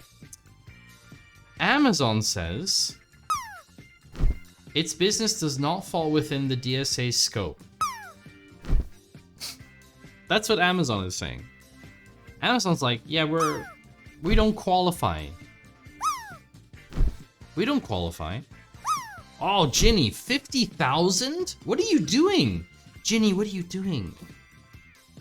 Why would you do that? Votes should be secret. People can see what you voted, Panther.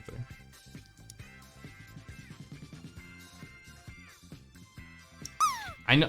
Look, I already have an answer for this, but you just continue voting as you want. You know? I already have an answer for you. Don't worry. It will be fair, I promise. It will be fair.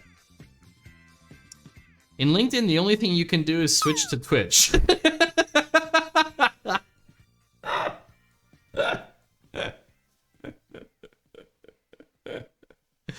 That's such a great comment.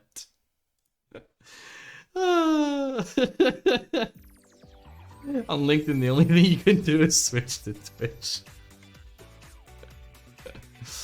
Hold on, Zalando is German? I never knew that. I already learned something. Look at that, Charlie. You learned something. It's amazing.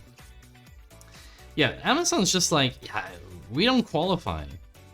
Because we would be unfairly singled out and forced to comply with costly administrative requirements that in no way benefit customers in the European Union.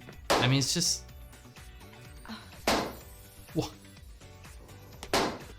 What an absurd thing.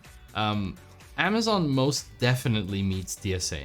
Like, there's no chance that Amazon has less than 45 million monthly users in Europe when Zalando has 43 million. The text a little bit bigger. Yeah, we're not really gonna read this one though, Ginny. We're not really reading this one. Anyway, the link will be in the Patreon. So, should we talk about Twitter? Let's talk about Twitter. Let's talk about Twitter. Sure, Panther. You want a list of all the memes? That's not gonna happen. Yeah, X, whatever. Hi, Luce. How you doing, Luce?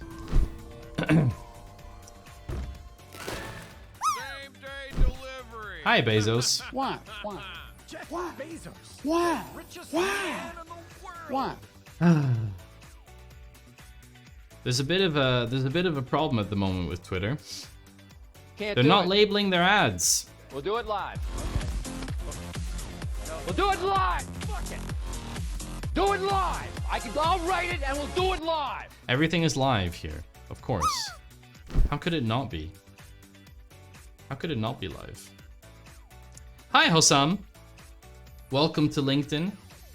To those of you joining, if you are joining on LinkedIn, the best place to watch is Twitch, though. Just, I will be honest with you. It's just so much more fun on Twitch. We're going outside! When something good happens to me on Twitter, it's Twitter. When something bad is happening, it's X. That's a good rule. I like that. Okay, chat, but first, before we talk about that, we're going to talk about the poll. Okay? So, 13% of the points are in yes. 7,000 points. There are 50,000 points in no. Okay? This is how we're going to do it. I don't want to pick one because I have bias. So what we're going to do is we're going to ask Google to flip a coin. Okay? We're going to ask Google to flip a coin.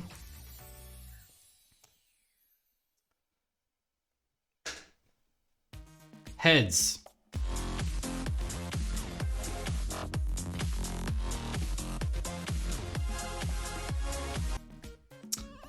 Heads. Oh, we didn't define whether heads or tails means what.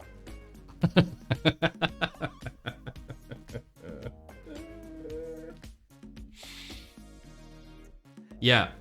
I think heads means yes. But okay, just to be correct so that no one can accuse me of scamming anyone. Garbage. Heads means yes, and we will flip again. Okay? We will flip again. Heads! It's heads. It's heads. So I'm very sorry.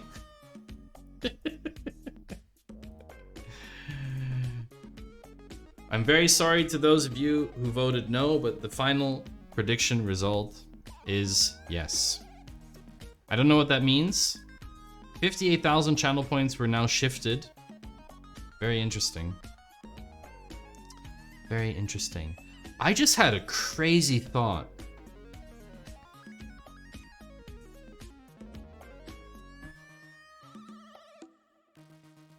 I just had a crazy thought, chat.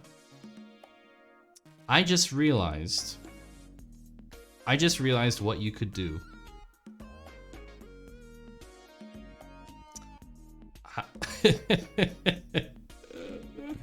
I just had an idea, chat.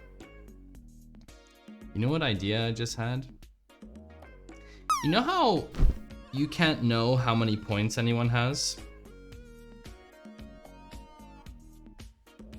You know where the like the video starts and it's like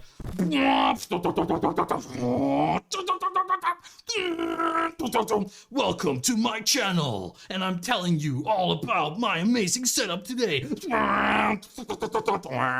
Like it's just I don't like why does the video need to be turned up to 11? Like is there a reason for that? I don't understand why it has to be. What I was thinking of is, you know, where the like, no, the video starts and it's like, no, once is more than enough.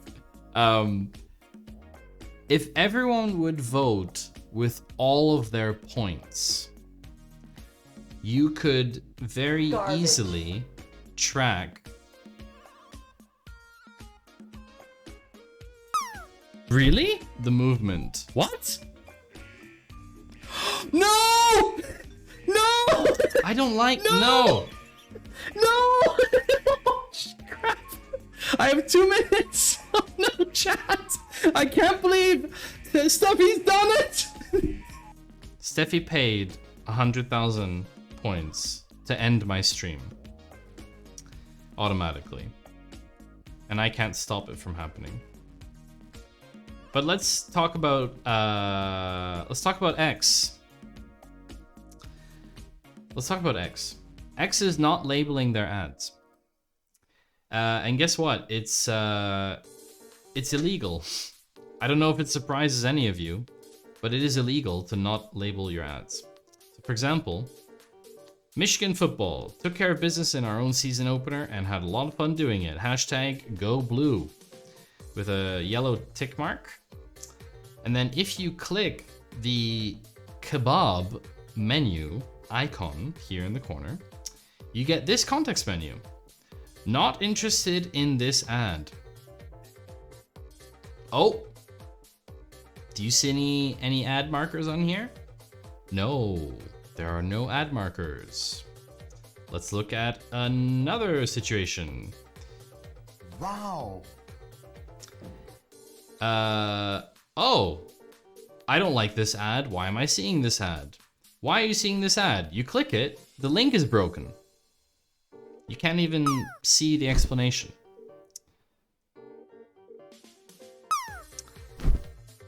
People have even spotted unlabeled clickbait ads that you can't even block or report.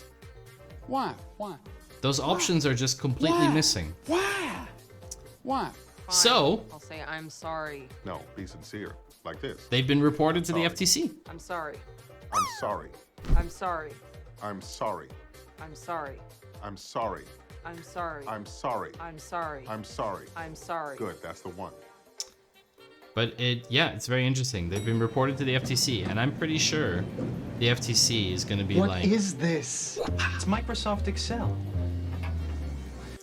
I'm pretty sure the FTC is going to absolutely rip into this. The audio was so out of sync. Reddit has the same issue. You can't block the account. Downvoting doesn't work. Since you blocked the ad account, you can't report the ad. Oh, wow. That's horrible. And as someone mentioned earlier, 15 million Trello accounts have been compromised. If you are a Trello user, there is a very good chance that your Trello account has landed information. Ones and zeros never lie. in the most recent data breach from Atlassian's tiny little company, although not that tiny. I am also a Trello user, and the dump contains 15 million unique records. I know. And there's a sample, and it is authentic.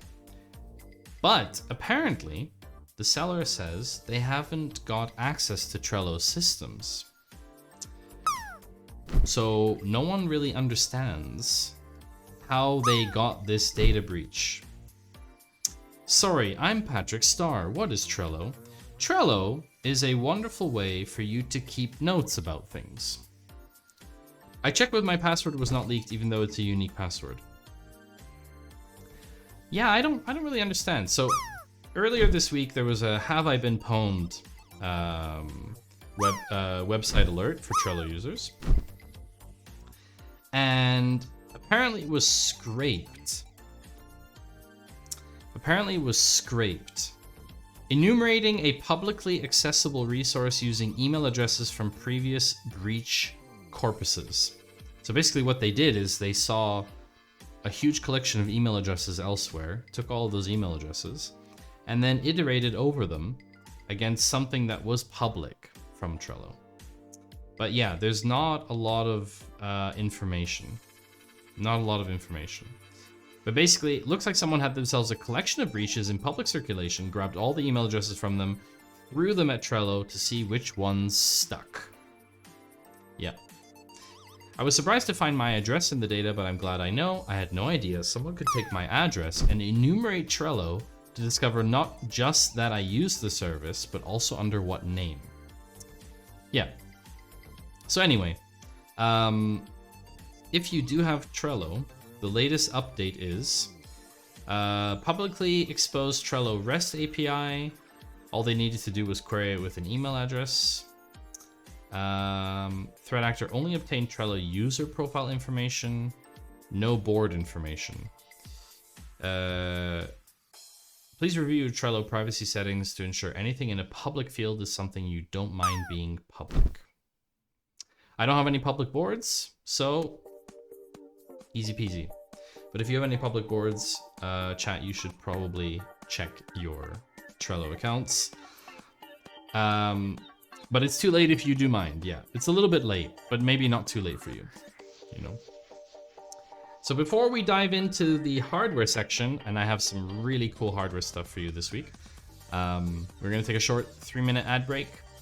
For those of you on LinkedIn, you will see clips, no ads. For those of you on Twitch with subs, you will see no ads. For those of you on Twitch without a sub, you will see ads, maybe, possibly. Depends on ad fill rates. We'll see each other in 3 minutes. Don't go away, bye.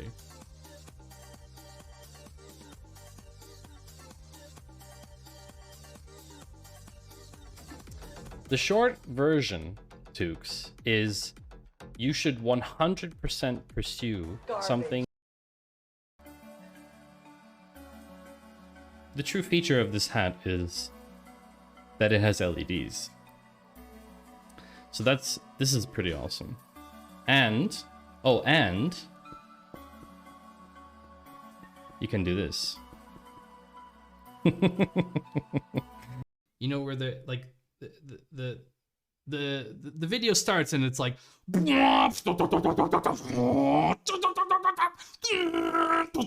welcome to my channel and I'm telling you all about my amazing setup today. Like it's just, I don't, like, why does the video need to be turned up to 11? Like, is there a reason for that? I don't understand why it has to be. A sound that will only play on track 6. I'm very sorry for your ears because actually it might be very loud. I've got balls of steel.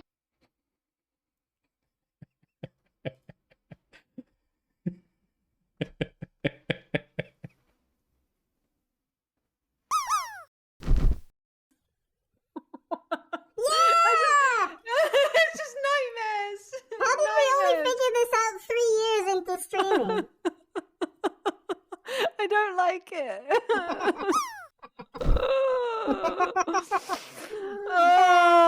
Oh my gosh, you put bunnies and a siren in the title. We did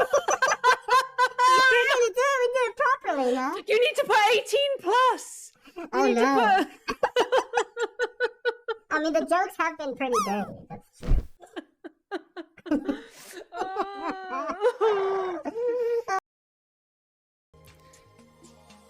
Welcome back, chat. Good to have all of you here. Let's dive right back in. If you want to know that I'm back, is today's audio tone to let you know that we are live again. Because apparently it is difficult to tell when I'm back because of clips playing. I don't know. Someone said that once. Really? What? No! No! No! No! Oh, crap. I have 2 minutes. Oh no, chat. I can't believe Stuffy's done it. No! I can't believe it's happening. No! 3, 2, 1. Meme of the day. Meme of the day. Oh. Why would you do this? Now no one can see me. Bad cop, come on. Clip, clip, clip, a clip and a clap. Clip, clip, clip, clip, clip, and a clap. Thank you very much for the Twitch clip. My chat decided to abuse it. So I won't be doing that. That won't be happening. Someone's probably gonna go dig out the clip, to be honest. Uh-oh. 30 degrees. Wait. Oh yeah. I mean, this is what you came here for, chat, right? This is what you came here for. Up for it. It is very late for you and me.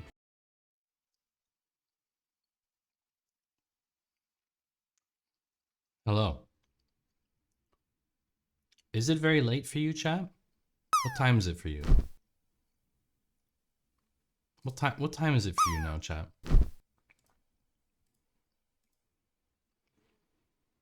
It's 7 past 10 in the evening here. This is the real stream. You are currently watching the live stream. I'm just thinking about going to bed. See, I knew, Panther, that you were gonna leave. I knew it. You always leave. You always leave. You have a horribly busy weekend. Really? Alright. Alright.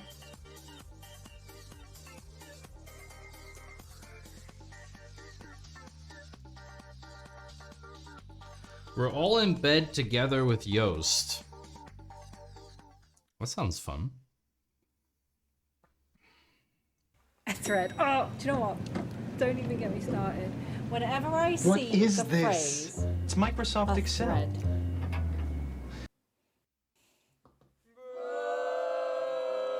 It's just sorry to any of you who have used it, but it just sounds so self-aggrandizing. I don't know. It is self-aggrandizing, but sometimes threads can be useful. But that clip belongs in the trash. That clip belongs in the trash. It's too slow. It's too slow. Unfortunately, we don't have a censor command here, Luce.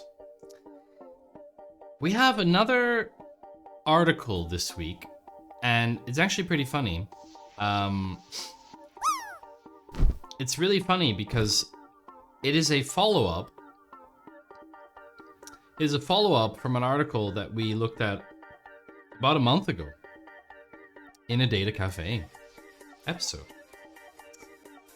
And it's about a car accident, a particularly horrible accident where a driverless car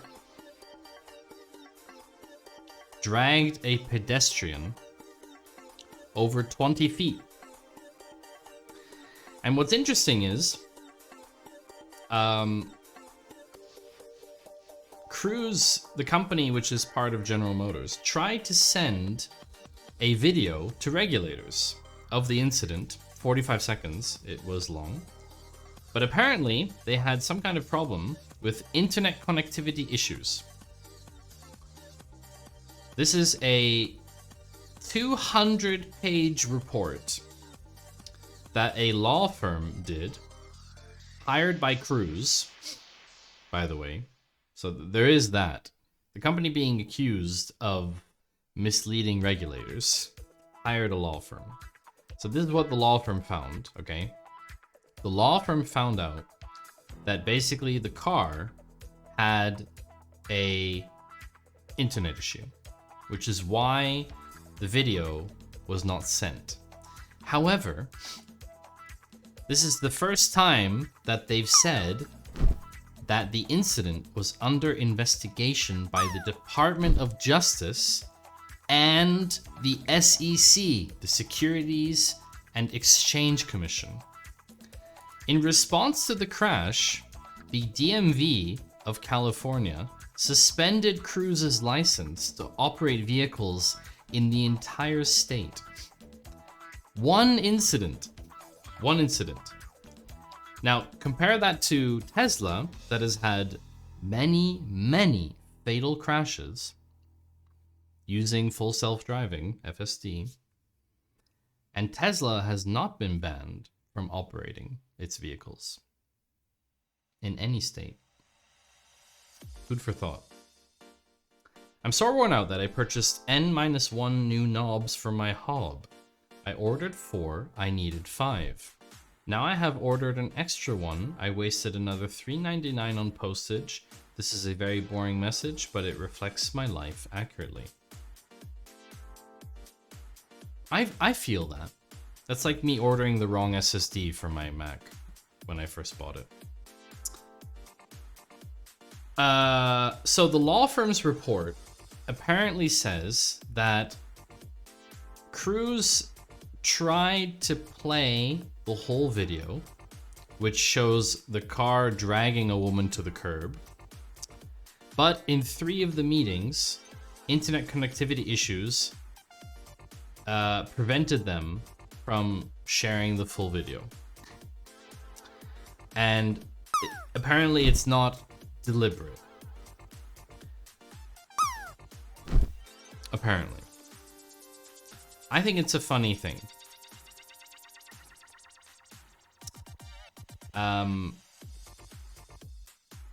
I don't know. 3 separate meetings, you have bad internet connections, seems unlikely. Have any of you had 3 meetings where you had bad internet connections consistently?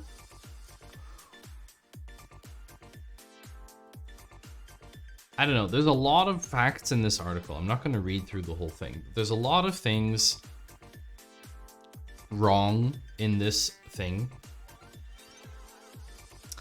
Oh, the internet's out. I guess we can't show this vital piece of evidence at this time. And doing that 3 times, like it could happen once or even twice, but 3 times, you would almost think a technology company would be equipped to figure out an internet issue. I mean, is it really that absurd to think that a company could solve an internet issue? Yeah, of course, if you're in a shitty office, but then for the 2nd or the 3rd time you change offices, right? So anyway, apparently they were not hiding the pedestrian dragging video. They just had bad internet. That's the excuse. Bob from IT isn't in today. Sorry. Yeah.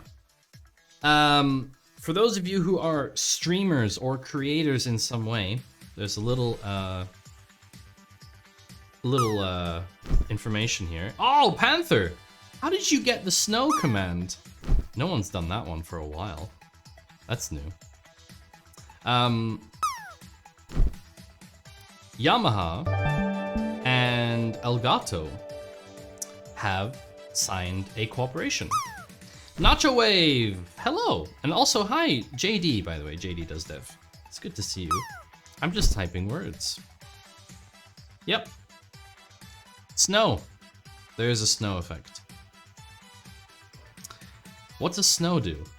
Oh wow, yeah, yeah, it's snow. What? Oh, you want to play words, don't you, Panther? It's not on the list. On the list. Jonah, the list came from the internet. The international network. You want to play words on stream? Fine. I'll say I'm sorry. No, be sincere. Like this. I'm sorry. I'm sorry. I'm sorry. I'm sorry. I'm sorry. I'm sorry. I'm sorry. Chat, you're so chatty. Do you want to do it? Sorry. You want to do it? Fine. Fine. Fine. All right. Fine, chat. We'll do it. Let's do it.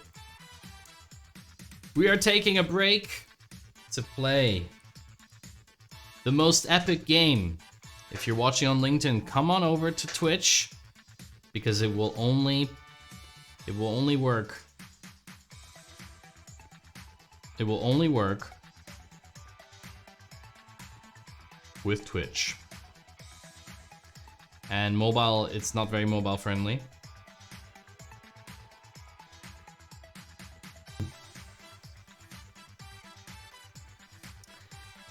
Our record is level 22. Refresh the stream. Get out your tablet keyboards. Do everything you need to do, chat, to be ready. And then we are going to kick it off. Are we doing music? No, no music. We're gonna keep the music running, the disco. You suck at making words. Too sleepy to commit. I don't want to hear excuses. I don't want to hear about your problems. I want to hear solutions, specifically 5-letter words most of the time. 4 or 5-letter words. Here we go, chat. Are you ready? Let's do this.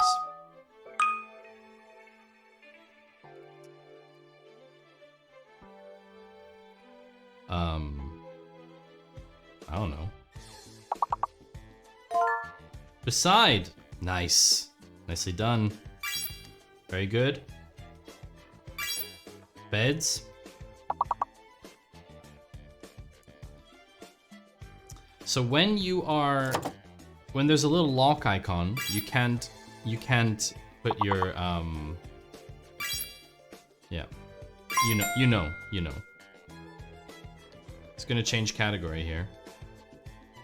Ooh, I should make a little change category rule. I should do that.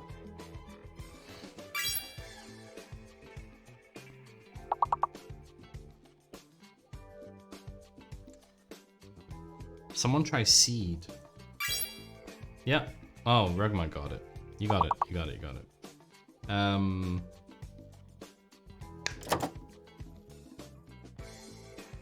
it's also alphabetical, right? So you look here.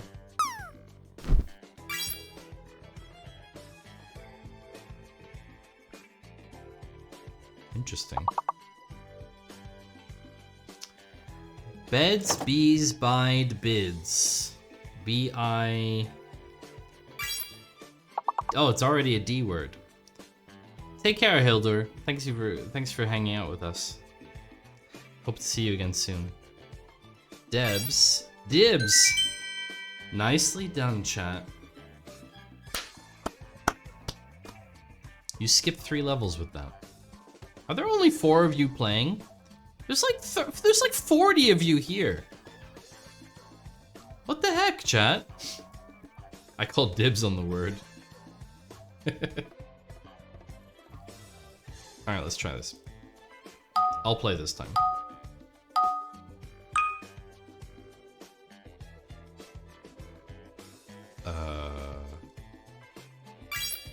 I'll do that one, because you won't be able to. I'll take it off the board so none of you get word checked by Twitch.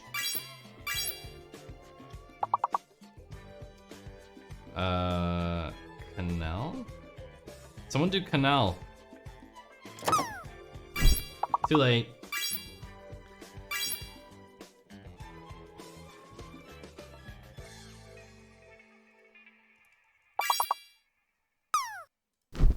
What else we got in here? Lance.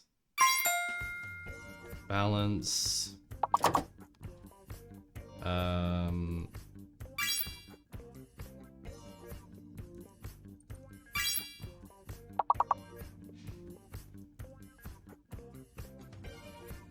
Something with A.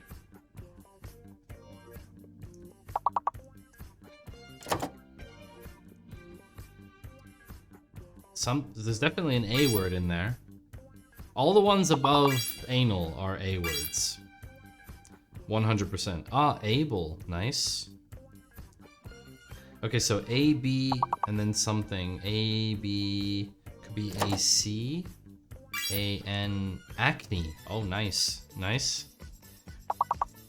Rude! I picked bean. Yeah, the timing is always a bit, you know. You gotta be quick. Almost all the words gone. It's pretty good, chat. Pretty good. Acne.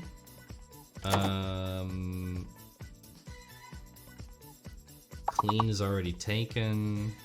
Nala. Lace. Okay. Oh, wait. Something C and L? Able? Nope. Okay, okay. I think we skipped still 2 levels. Oh, 3 levels. Very nice. Good job, chat. Yeah, some more people on the board now. Very good.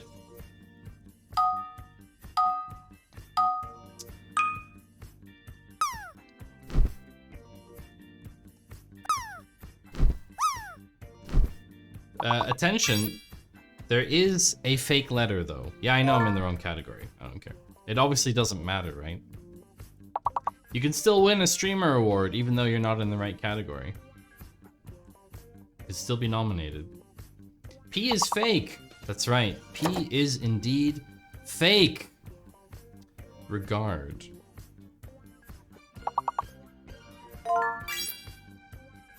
Grader. Oh, nice. So grade. Nice. And then it'll be grape. No, grape. P is fake, so no grape. Rage. Drag. Lots of combos to be had here, chat. Deer. Raged. Nice, Ginny. Good one. Why? I don't know. Why? He's fake. He is fake. Aged. There. Okay, we made the level. Keep going. Keep going. There's a couple of 5 letters still left.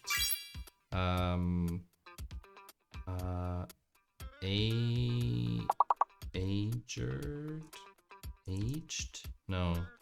Still a 5. Drear? Yes. Drear it was, so there's something that begins with either A or E. A or E is that 5-letter word. Obviously, the longer words get more points. Ardor? Arger?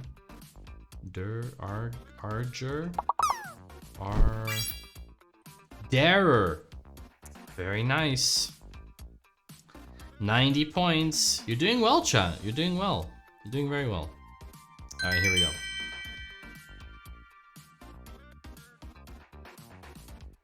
Okay. Things are looking pretty good.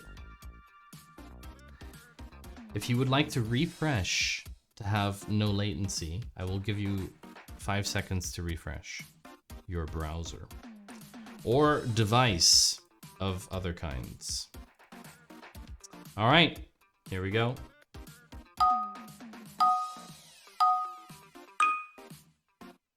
Oh, there's another fake letter in this one.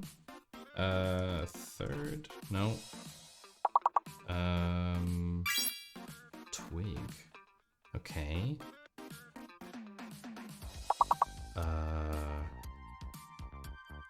Girth. Okay, the O is looking like it might be fake. The O is looking potentially right. Yes, the O is indeed fake. Ignore the O. Ignore the O. So obviously growth doesn't work. We have difficult combo. White. Nicely done, 4x. Very good. Very good. A lot of 4-letter words now. All the 5s are gone.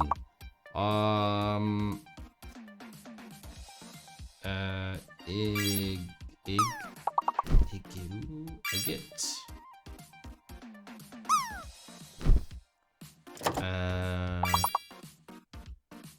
With wit. 1 4-letter left, and we've got quite a bit of time. Someone's gonna get it. No, failure. Get, commit, M, fail. Were! Nicely done, chat. Nicely done. Doing very well. Alright, go to the next round.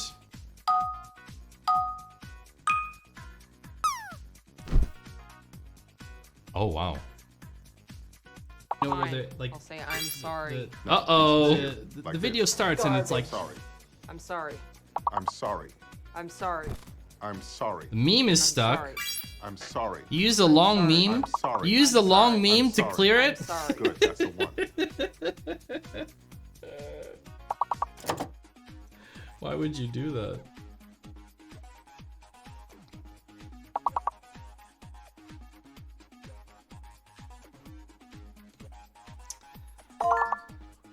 Alcohol. Nicely done. Cool indeed, chat. Tool. The T is fake. Don't use the T. The T is fake, chat.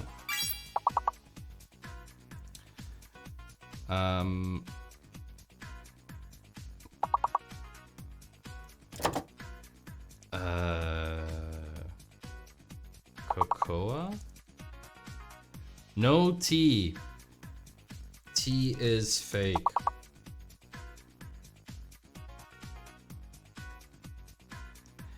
T is fake. Ah, troll. That's the word. Cool's already on there, Panther. Halo. Coal. Oh, we might not make this one, chat. Come on. We gotta make this one.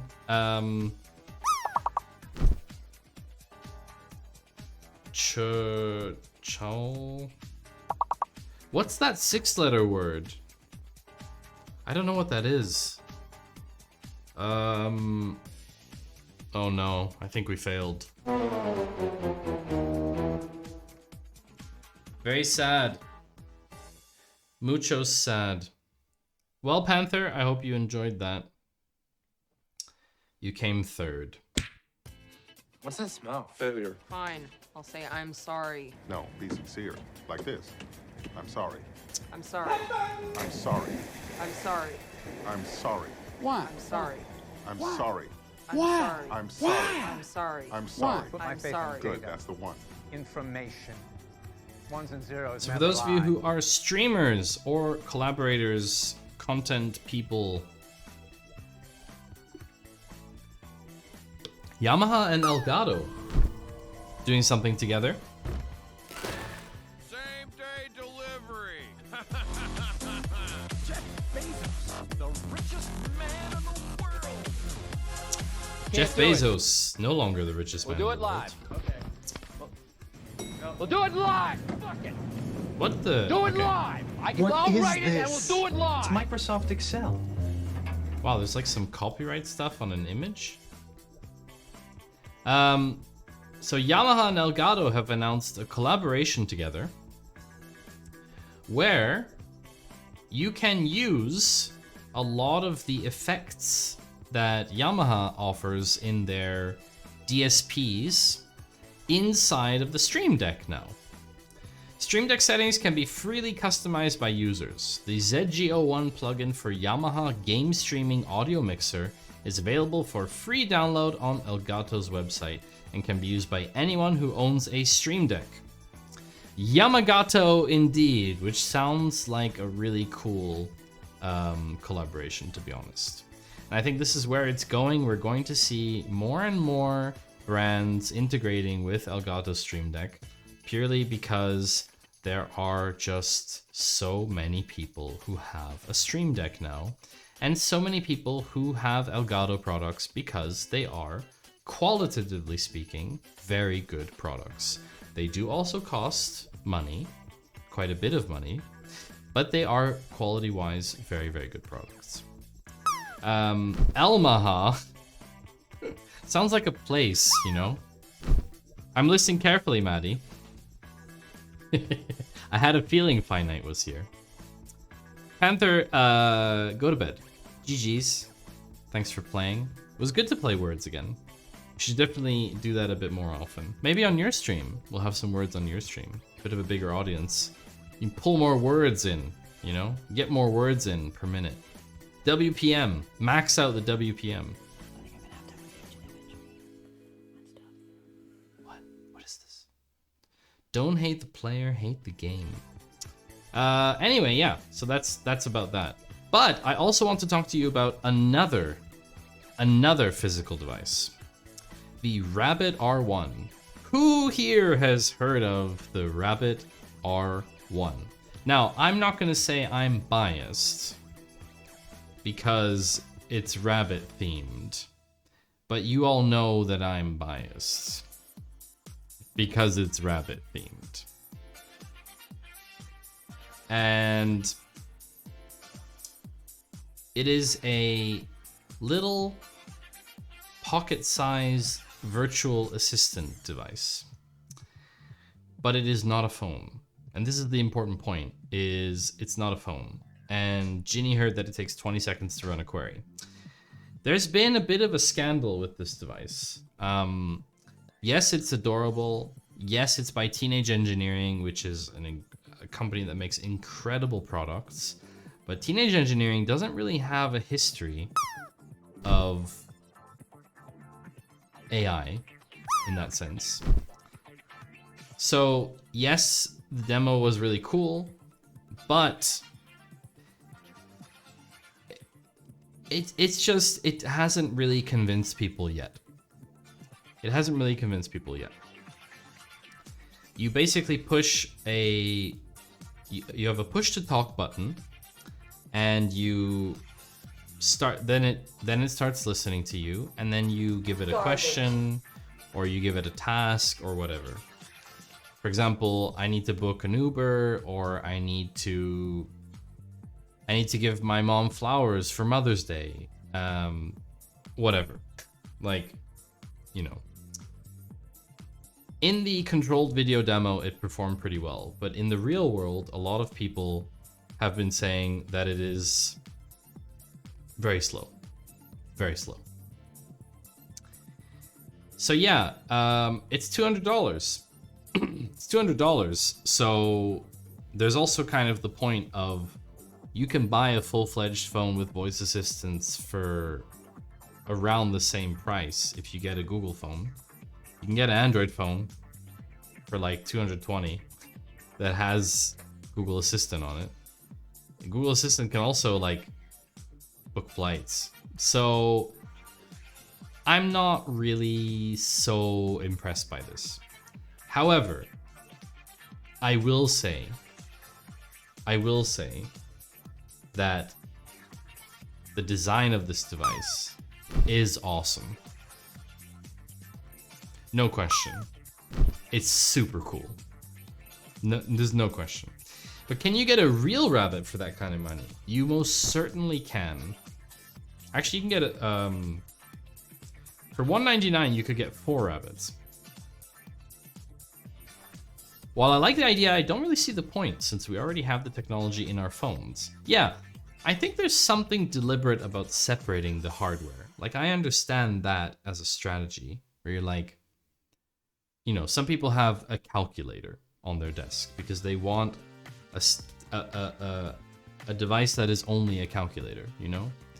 I understand that. So this is like a device that only does that. But I guess the problem that I have with that is AI-powered assistant would require a lot of information.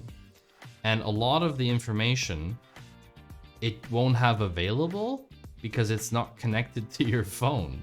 It might not have your calendar. It might not have your contacts. I don't know exactly how that is supposed to tie in, right? Why? Okay, you don't like... Yeah, I can see it like not taking up phone battery, which is becoming less and less of an issue though over time, let's be honest. For that price, 4 rabbits alone or with a side and a drink? Very dark, 4X. Very dark. Anyway, I'm not super impressed. But I think it needs internet access, yes. What is impressive, on the other hand, and honestly, this is a bit left field for me, chat. I didn't expect this, but Disney came up with a physical product. That's right. I did actually just say Disney. You didn't mishear me. I didn't misspeak either. I'm talking about Disney casually just saying, oh, by the way, we fixed the problem of walking around in VR using a floor mat with tiny balls. And honestly, it's kind of awesome, right? Because, you know, you can't have free roam in large room at home, and you can't be tethered either, really. Under desk treadmill, exactly. Basically, there's like small balls that rotate to match your foot movement, so there's no need for a tether, and more than one person can use the expandable hollow tile VR treadmill. That's what they've chosen as a name. I don't know if I'm happy with the name, but the HoloTile VR treadmill is a series of balls on the floor, essentially. It's really cool. You want to see the video, chat? I can walk on this omnidirectional floor in any direction I want. It will automatically do whatever it needs to have me stay on the floor. And what's amazing about this is multiple people can be on it and all walking independently. They can walk in virtual reality and so many other things. So it scales indefinitely. It's infinitely expandable, right? Because they're just tiles. They're just individual tiles. I think they're actually, I think, strictly speaking, they are this shape. Are they motorized? Yeah, it's kind of like when you spill marbles on the ground. That's right. Hexagon, Bexagon. That's right, Finite, if you're still listening. I think that they are actually hexagons. Instructions unclear. Stepped on and now I can never step off. I can only walk in peace. Whip! Whip to you. Later in the video, they show it moving other stuff around. Interesting. Yeah, I don't know about like water and impact and stuff. I don't know about that. Ooh, let's watch the full video. Let's watch the full video. So this is the HoloTile. It is, and as a matter of fact, I'm going to do a little demonstration of it. Hold on a second, chat. So, I can walk on this omnidirectional floor in any direction I want. It will automatically do whatever it needs to have me stay on the floor. And what's amazing about this is multiple people can be on it and all walking independently. They can walk in virtual reality. That's so cool. And so many other things. This is incredible. Where are you hoping this tech ends up? You know, imagine a number of people being in a room, being able to be somewhere else collaboratively and moving around, seeing sightseeing. Imagine theatrical stages that might have these embedded in them so that dancers can do amazing moves. Not me, but really good dancers. I love how he talks about dancers doing amazing moves and then goes, not me, obviously. But yeah, this is kind of small scale. I see your point, but like maybe it's not a home device, you know? Maybe this isn't a device for at home, but Disney's like theater, collaborative spaces, etc., you know? So there's just so many. Because there was this projection here in particular is quite interesting because I'm guessing that the projection, so you can see this a little better. You can see the green squares and stuff. There's a line here. I don't know if you can see that. There's a line here where basically there's like split projection. So obviously there's something also else happening in the background independently of that as well. It's going to make so great to throw up an outward movement that is the inner ear won't count on. I imagine it's natural. That might have moves. Not me. Oh yeah, where it'll be used. Well, it's official. I think you. Wait. We don't know yet where that.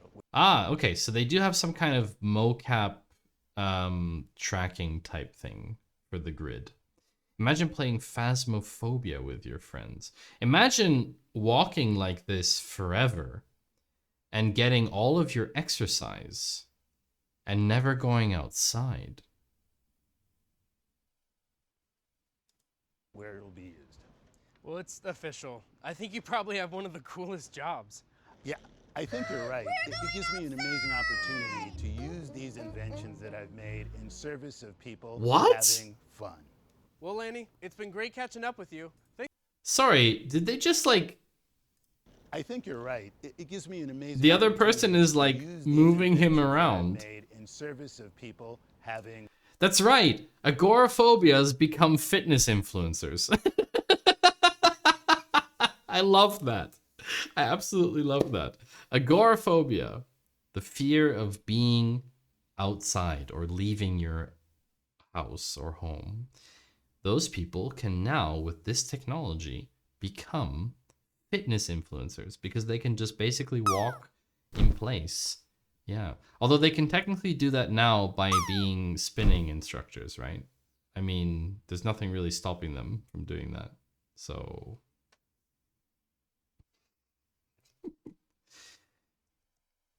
yeah. Treadmill. Fun. But yeah, super cool. I think that's quite cool. I think it's pretty cool. Anyway, so that's it for hardware today. That's it for hardware. Oh, I see what you mean, Forex. If you're not lying down, so your head stays in place, it will start to move your legs and throw you off balance. I mean, it's just something to try, really. Because your eyes think you're standing still, but the floor is moving. Yeah. I guess for some people, the motion can be uncomfortable. Yeah, I could imagine that. But yes, of course, if you're agoraphobic, you could already be an influencer. With a treadmill or spinning cycle. So yeah, chat, we have a very interesting article next. We have an article, we have 4 articles in Gen AI.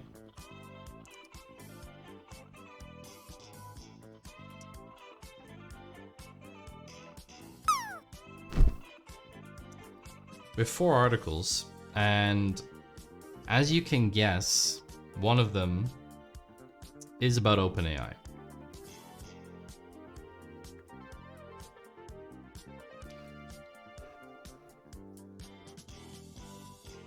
So let's talk about this, because I didn't put it in the privacy and ethics part, but maybe it belongs there. I don't know. So news came out of the US 2 weeks ago, January 12th. So it's 14 days ago. OpenAI has quietly removed certain terminology from their terms of use that would have prohibited them from using ChatGPT for military and warfare. And they basically, what they did, so they have a usage policy. Usage policy which dictates what they're supposed to and allowed to do according to their own laws, right? And up until January 10th, OpenAI's usage policies page included a ban on activity that has a high risk of physical harm, specifically including weapons development and military and warfare. Now, that would rule out any official, extremely lucrative use by Department of Defense, for example. However, now there's a new policy, and that new policy has an injunction for use our service to harm yourself or others, right? And gives develop or use weapons as an example, but the blanket terminology ban of military and warfare use has vanished. What military use does ChatGPT actually have? Well, the thing is, okay, this article is a little bit of a misnomer because this is not only about ChatGPT. Remember, OpenAI, what is the implication of this? OpenAI is not only ChatGPT, okay? ChatGPT is just one of their products. They have other products like DALL-E, and there are other numerous products that we don't know about that is built on the same technology, okay? Generative learning, generative X, right? Whatever. So I'm thinking the fact that ChatGPT can write you commands for war or whatever, who cares? The fact that ChatGPT could generate maps of fictitious battles, not so interesting. But the secret stuff we don't know about, built on the same technology, yeah.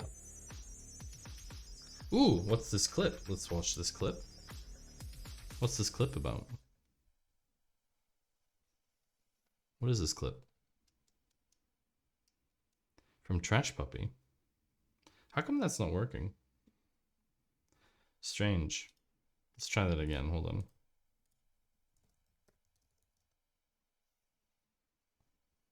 Like, yo, check it out. Twitch.com. Your viewer count of, you know, anime titties at 4 p.m. is pretty high. You might want to start running ads for anime titties around then. Right, Maddie? Yeah. Image recognition.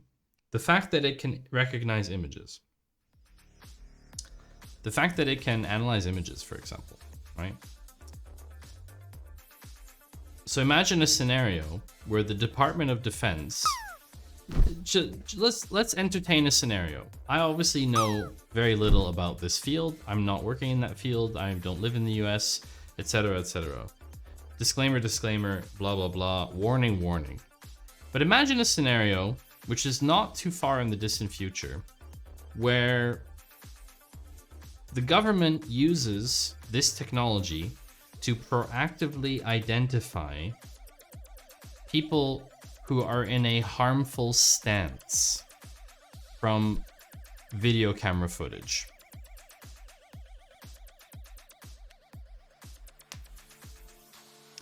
People using military, people wearing military clothing, people wearing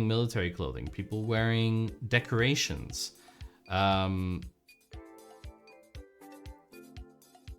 Yes, to some extent that's been happening already, but it has been happening at scale. I just want to see if clips from other channels worked, but sadly I'm not as cool as I think I am in my head. You know, Cypher, you're a lot cooler than you think you are.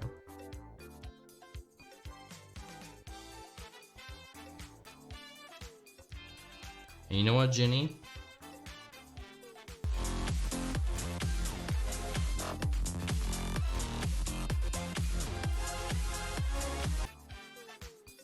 You know what, Ginny? You're also a lot cooler than you think you are.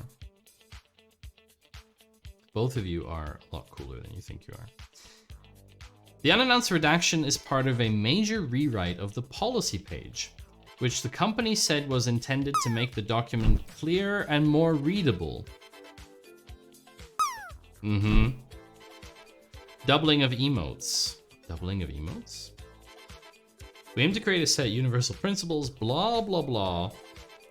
Felix declined to say whether the vague or harm ban encompassed all military use. So they have some like vague statement that they've made, but it's, you know. OpenAI wanted to pursue certain national security use cases that align with our mission, citing a plan to create cybersecurity tools with DARPA, and that the goal with our policy is to provide clarity and ability to have these discussions. So they are exploring some kind of use case, but we don't know exactly what it is. Oh, right, the the additional animated ones. Cypher, I know. Yeah, exactly. So there.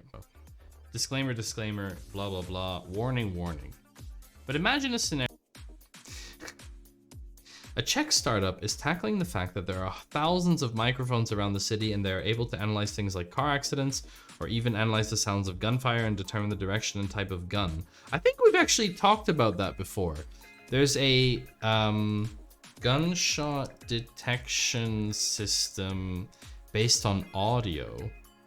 Shot Spotter, that's the one. This one, yeah. Shot Spotter. This is the one that I've read about. They use they basically use instant audio detection. It's really interesting. This is really, really cool. I mean, the stats don't lie, right? The data doesn't lie. Ones and zeros don't lie. Without ShotSpotter, less than 12% of gunfire is reported. With ShotSpotter, over 90% of gunfire is reported.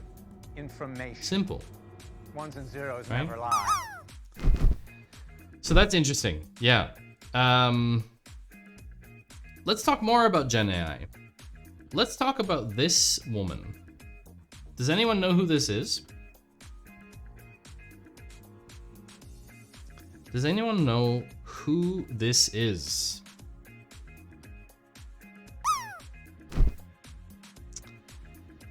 Lara Croft? She fake.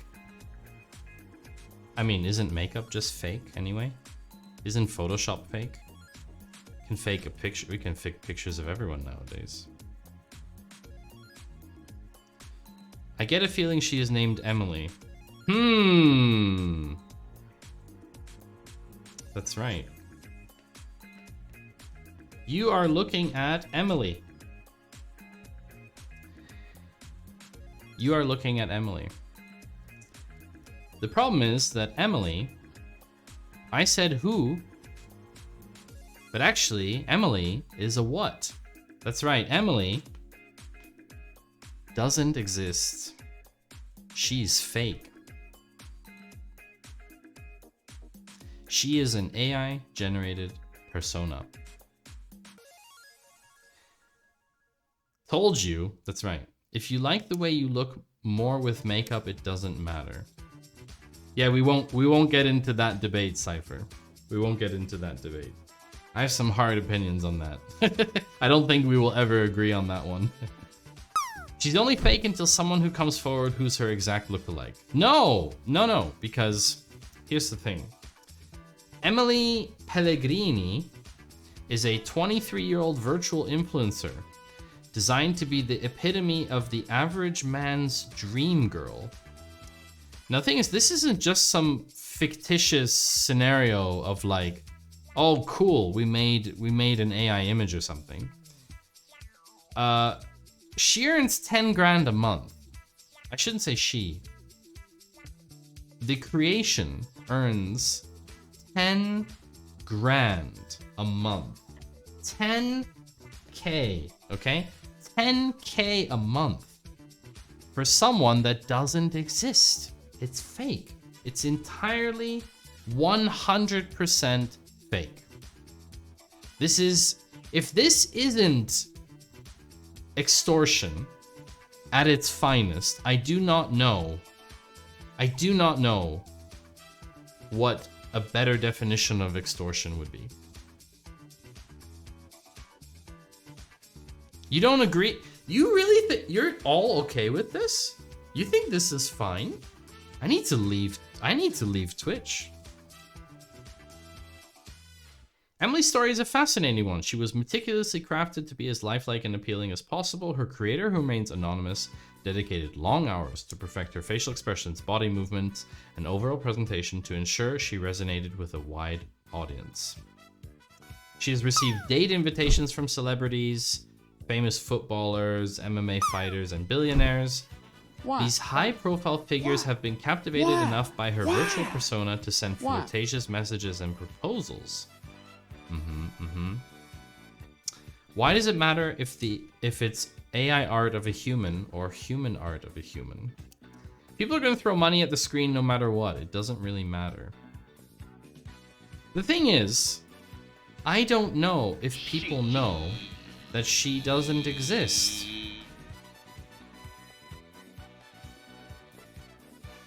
This is kind of the problem. I mean, yeah, amazing job to the creator. No doubt. It is very impressive what they were able to do. But holy moly, I mean, do people really know that this isn't the real person, you know? That's what I think is a problem. What is the difference of buying a spicy screensaver or a picture of her? People will pay for things if they really like it. The reality of the thing has never been the leading factor of this decision. I think it's about authenticity for me. I think it's about authenticity. If people know up front that she doesn't exist, sure, absolutely, I agree. There's no problem, right? People pay for something that makes them feel good. But I think there is a component here of some people being misled. Authenticity died when Jenna Marbles left the internet. To some extent, yes. It's tricky. I don't have answers for you, chat, right? But think about this. Think about this. When you see Emily in your feed on TikTok or Instagram or something, as a potentially very lonely and even maybe in a very weakened mental state young man, and you blow $500 of your hard-earned money as a third person, as like a third party to that transaction, when you just observe that from outside, and the man doesn't necessarily know that she doesn't exist. I don't know if I would be so comfortable seeing that. A few months back, some e-girl won Woman of the Year. The problem is it was a real man. I saw that. I remember that.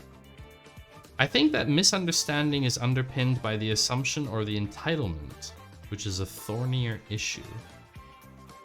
Like I said, follow the YouTube link and make your own. I don't know if I want to make my own.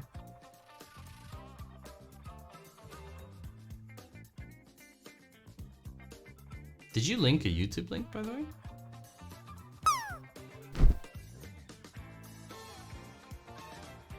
Oh, yeah.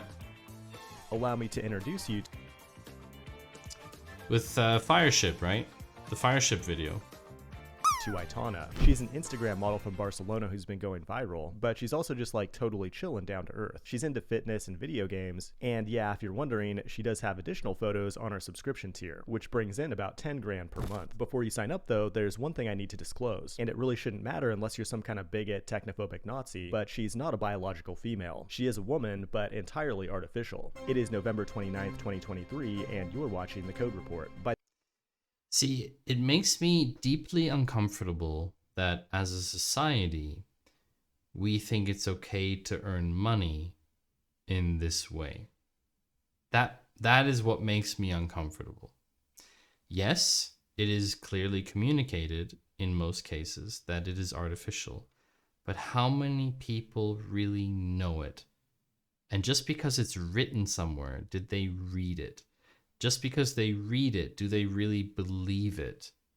And that's the problem with this kind of field right now, in my opinion. I think it's a very, very gray area for me. It's a very gray area. Bunny YouTuber?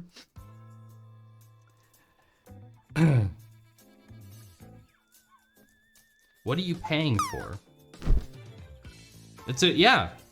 But for me, the idea that you're entitled to something is the deeper issue. But what do you mean by entitlement, Cypher? What difference will it make when someone sends money to a virtual woman and a streamer girl?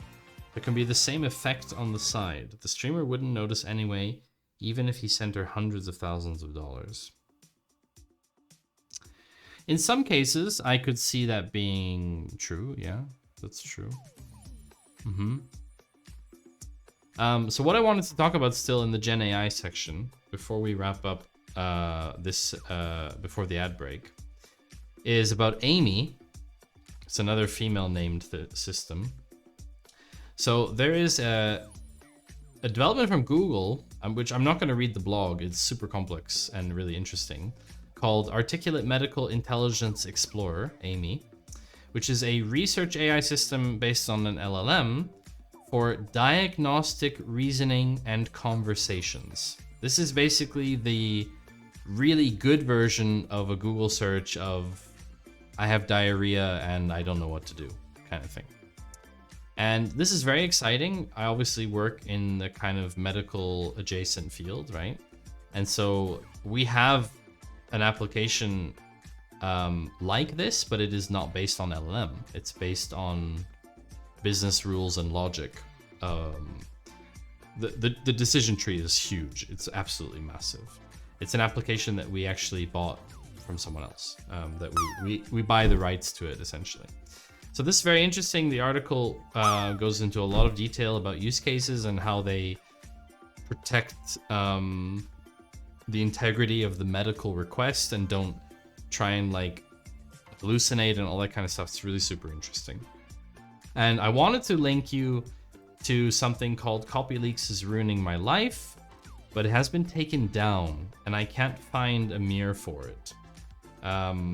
But effectively, what this was about is a human author whose work is being flagged as AI, even though he's not using any AI tools to create this content. But I don't have a mirror. I don't have a mirror for it, so I need to think about how to solve that problem. And yes, it could be that his content is actually part of the training data set, which is why it's always getting flagged. Exactly. But I think that is enough discussion of Gen AI for now. We will have a short 3-minute break. Leo, thank you very much for the follow. See you in 3 minutes after ads. You won't miss anything. And we will continue with some articles, and then we will have a bit of a debate. Or ask more questions. How about that? Yeah? Okay, goodbye. See you in a bit.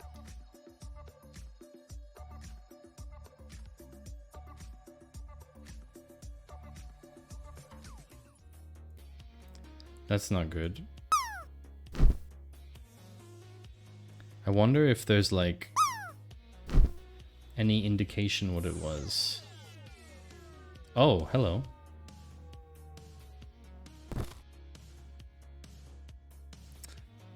Well, that'll haunt your dreams for a while, chat. Mm-hmm. Thank you so much. Enjoy. A clip, clip, clip, and a clap. And then you got your Twitch clip. But yeah. Are you serious right now? Okay, fine. Vision trouble Lego building. Yeah, sure. Like, that's not gonna be a problem. Uh-oh. I hear it, but I don't know what angle it is. Oh, no. It's not gonna... I don't know. It's not gonna turn out well. That's for sure. How did it turn out? Oh, no. Wakanda is a place... That's right. If you clip, I will thank you for clipping. A clip, clip, clip, and a clip. Oh, they're cuddling together, chat. Yes. Good bunnies. Very good bunnies. Cuddling together. They're just doing that for the stream, you know. Just force quit the stream, install the plugin, and restart OBS within 90 seconds, and the stream will continue.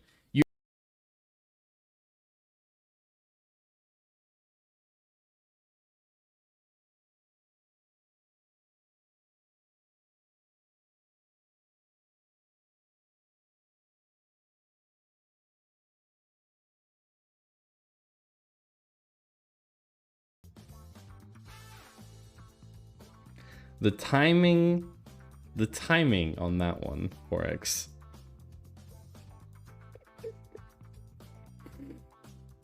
Oh my gosh, the timing. Did you do it while you were away? It's not enough time. It's not enough time. But anyway, I have other plans for today, so I'm not gonna be blurring myself. You can DM me on Discord if you want. I won't say no. Like this. So angry. Gonna aggressively turn.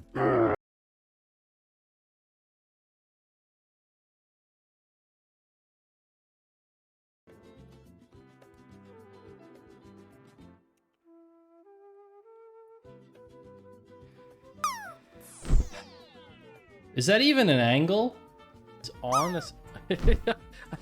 I'm having a stroke. That's not even an angle. Hi, Yoast. Hello and welcome back. We are back on the live stream after 3 minutes of ad break. Hope you all took a short break. So we will come back to this. We will come back to this discussion about AI companions and generated personalities and stuff like that. But first, I want to play a video for you, if that's okay. I want to play you a ridiculous video. We were talking about hybrid work, office work, remote work, hybrid work earlier today. And I want to play you a video.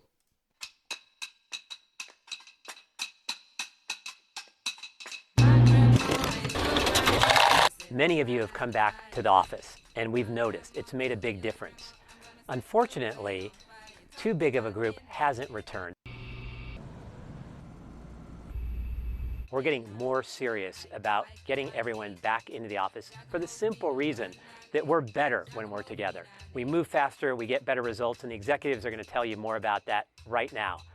We need you ready and present, and we need it now.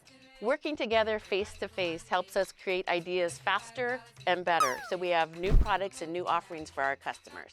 We're able to collaborate and help each other to be better leaders. We all know when we spend more time together, we end up creating better solutions for our clients.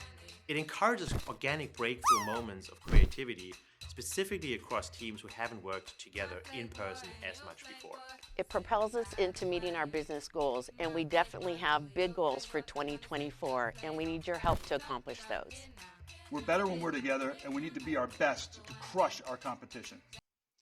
I just want to pause there for a second, just to highlight one particular thing.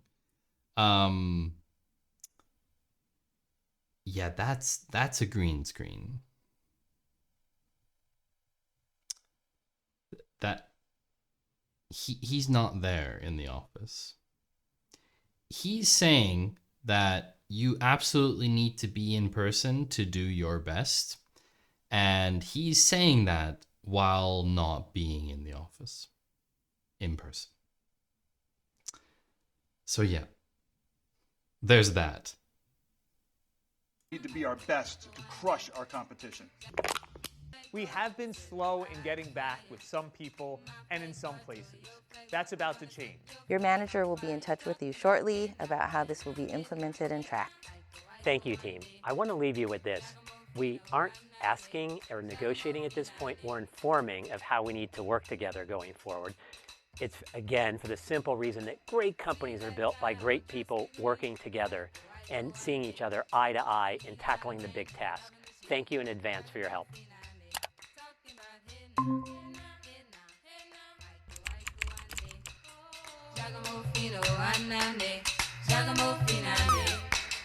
I'm gonna get DMCA'd for that probably. This is a horrible video. This is a horrible video for a lot of reasons. They have basically them dancing to this song at the end for no particular reason. And I love the fact of the irony.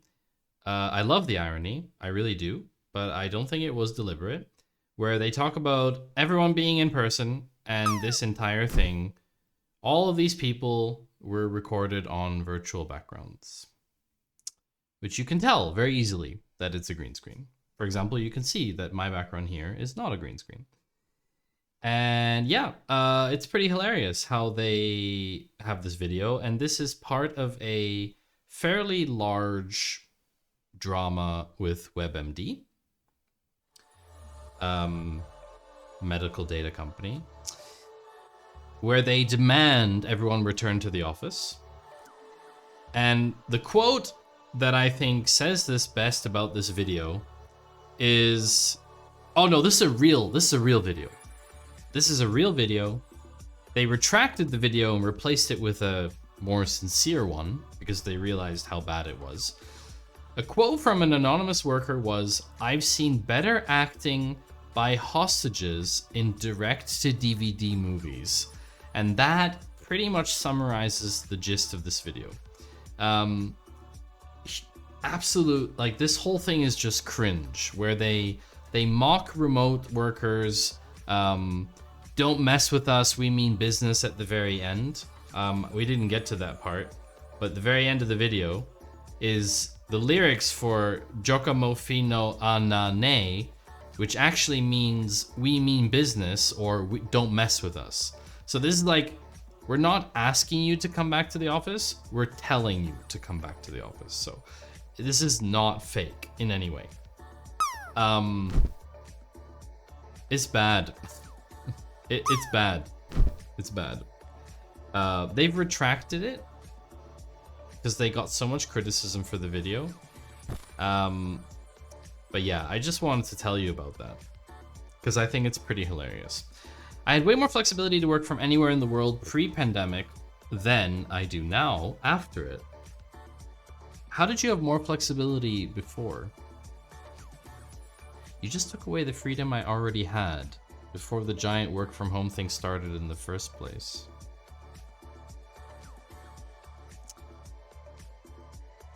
Okay. Yeah, it's really like, it's just, I don't understand companies pushing for this. But I have a question for you, chat. I have an important question. Why?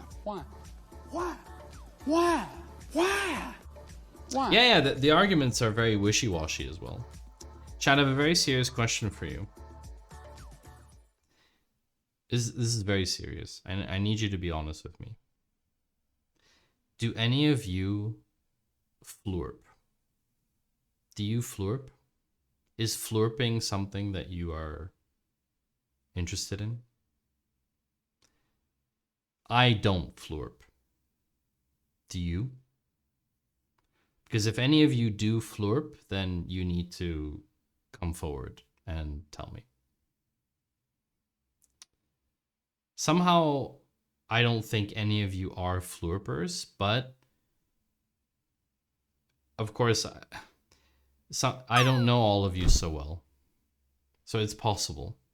Of course, what I'm talking about is the new browser built in Japan called Flurp.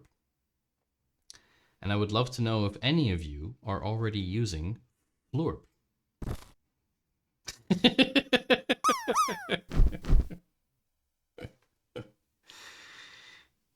A new browser built on the basis of Firefox with excellent privacy and flexibility. Strong tracking protection, flexible layout, switchable design, regular updates based on Firefox ESR, no user tracking, zero, nothing, and completely open source, 100% open source. They're quite in the HR business. The reasons are maybe unused offices or even getting rid of people they don't want to fire. Just push them to come to the office and they'll leave on their own. Yeah, absolutely. Just flurp it. Sounds vaguely inappropriate. So it has some interesting stuff. It has something called a dual sidebar, which means you can open a website in the sidebar while you're on a website, which could be interesting. You have a flexible toolbar and a tab bar with tree-style tabs. Tree-style tabs. I don't know if anything else has tree-style tabs right now. Edge has that too. I hate it. Edge has that too. I love it. Two entirely conflicting opinions within seconds in chat. It's perfect. Exactly. This is exactly representative of browsers. It's exactly what I'm talking about. That's why I asked, you know.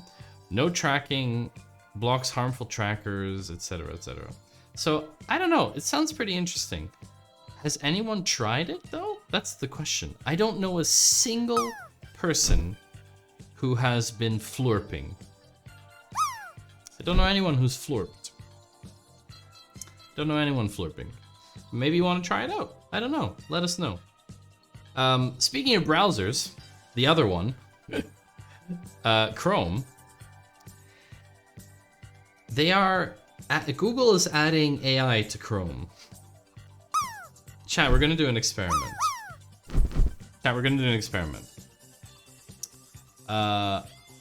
If you have more than 10 tabs currently open in your browser, if you have more than 10 tabs in your browser right now, not bookmarks, tabs, I want you to write a 1 in chat. Write 1 in chat if you have more than 10 tabs right now. I have more than 10 browser windows. Each browser window counts as a tab. Canhorn 1+++++++. Hi Canhorn, by the way. I find that kids use Opera in the gamer version. Oh yeah, Opera GX, right? Yeah. Technically 10 pages, 1 new tab, and 1 settings tab, okay? Okay. If you have more than 100 tabs,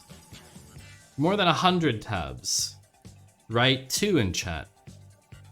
2 in chat if you have more than 100 tabs. Oh, Ginny. Canhorn. You're killing me, chat. You're killing me. Are you serious? Are you serious? 2 browsers. Yeah, okay, but across all browser instances currently open on your primary device, not phone, like laptop or desktop. 1.5. I said 1 or 2, okay? With all due respect, what is wrong with you and how can you all survive? Well, here's the thing, okay? Google is here to help you. You have like 15 groups with around 10 each. Okay. So Google is going to try and help you clean up your tabs. Google's Chrome browser is leaning into AI. Rather than just shoving a barred sidebar into the browser, Google is rolling out a couple of features that tap into its models to help your browser be a little more pleasant. They are launching in experimental mode, so you can already get this. And they have something called the Tab Organizer. And the Tab Organizer will auto-group tabs according to topics that fit together. And apparently Edge already has this? Interesting. How many Chrome tabs can you open with 2 terabytes of RAM? Linus Tech Tips. I am not going to watch that because I will get anxiety watching that, but thank you for linking it in chat, Forex. Chrome needs vertical tabs like yesterday. Derp, I installed Florp via Winget and it says it can't find the exe. Oh, you're florping already. Look at that. So there's apparently a theme store getting an AI upgrade. You can generate a browser theme to match certain colors. There's also a third one called Help Me Write on every site. Like literally right click in any text box and basically Bard is there. So that's kind of wild. But anyway, I feel like there might be a bit of a monopoly discussion coming for that as well. Seeing as you have like search and then an operating system and a browser, like there's some anti-competition stuff there, I think. Chrome actually has an upper limit on the number of tabs it can display. Don't ask me how. Oh no. Did you actually figure it out?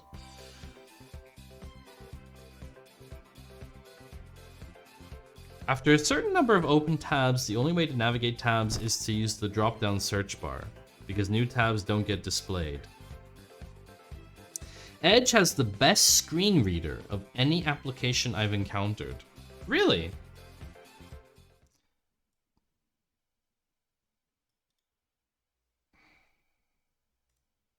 Chrome's new tab organizer feature is the most compelling. You can right-click on a Chrome tab and select Organize Similar Tabs, and Chrome will attempt to create a tab group filled with similar stuff. I'm not needed anymore, chat. I can just have my text-to-speech read out everything for me. I'm not needed. I'm really not needed. Streamer is no longer required. But I will still tell you about the open source vector database startup Quadrant, or I should say Quadrant, that has raised $28 million in Series A. It's a 3-year-old company, by the way. They are building an open source vector search. We are going to talk a little bit more about vector databases at some point very soon. I promise you that. Won't go into that today, but basically most generative AI requires access to some kind of vector database because of the way that data is stored.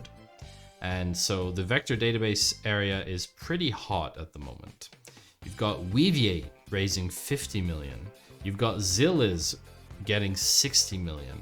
You've got Chroma with 18 million, and you've got Pinecone with 100 million. So Quadrant raised 7.5 million last year, and now another 28 million on top of that. So there's a lot of money flowing towards vector databases, right? A lot. Edge F9 mode is awesome for bypassing. What's F9 mode mean? What does that mean exactly? Interesting. But anyway, yeah. Quadrant is behind, for example, the AI feature on X, or Twitter, called the See Similar Posts thing. That's actually powered by the Quadrant database. Grok also uses Quadrant's vector database product. So yeah, that's what I wanted to share with you. A little bit of a tidbit of news. And then we have 3 articles. One is Swiss news, one is about Twitch, and one is a random pick with something that I feel is suitably random, even though it's not new.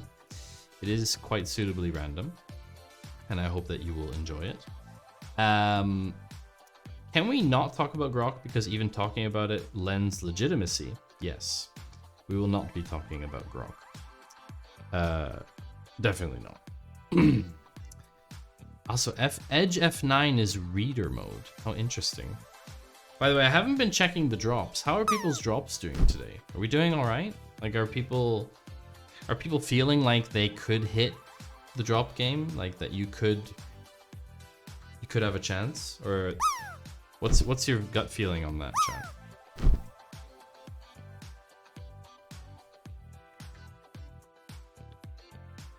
Also, what's with the oh, I thought the lights were doing something weird. The drop game is rigged. It's not rigged. Rugmat's bot landed. What are you talking about? Oh, we've got Ian coming in. I feel like I don't have enough clown emotes.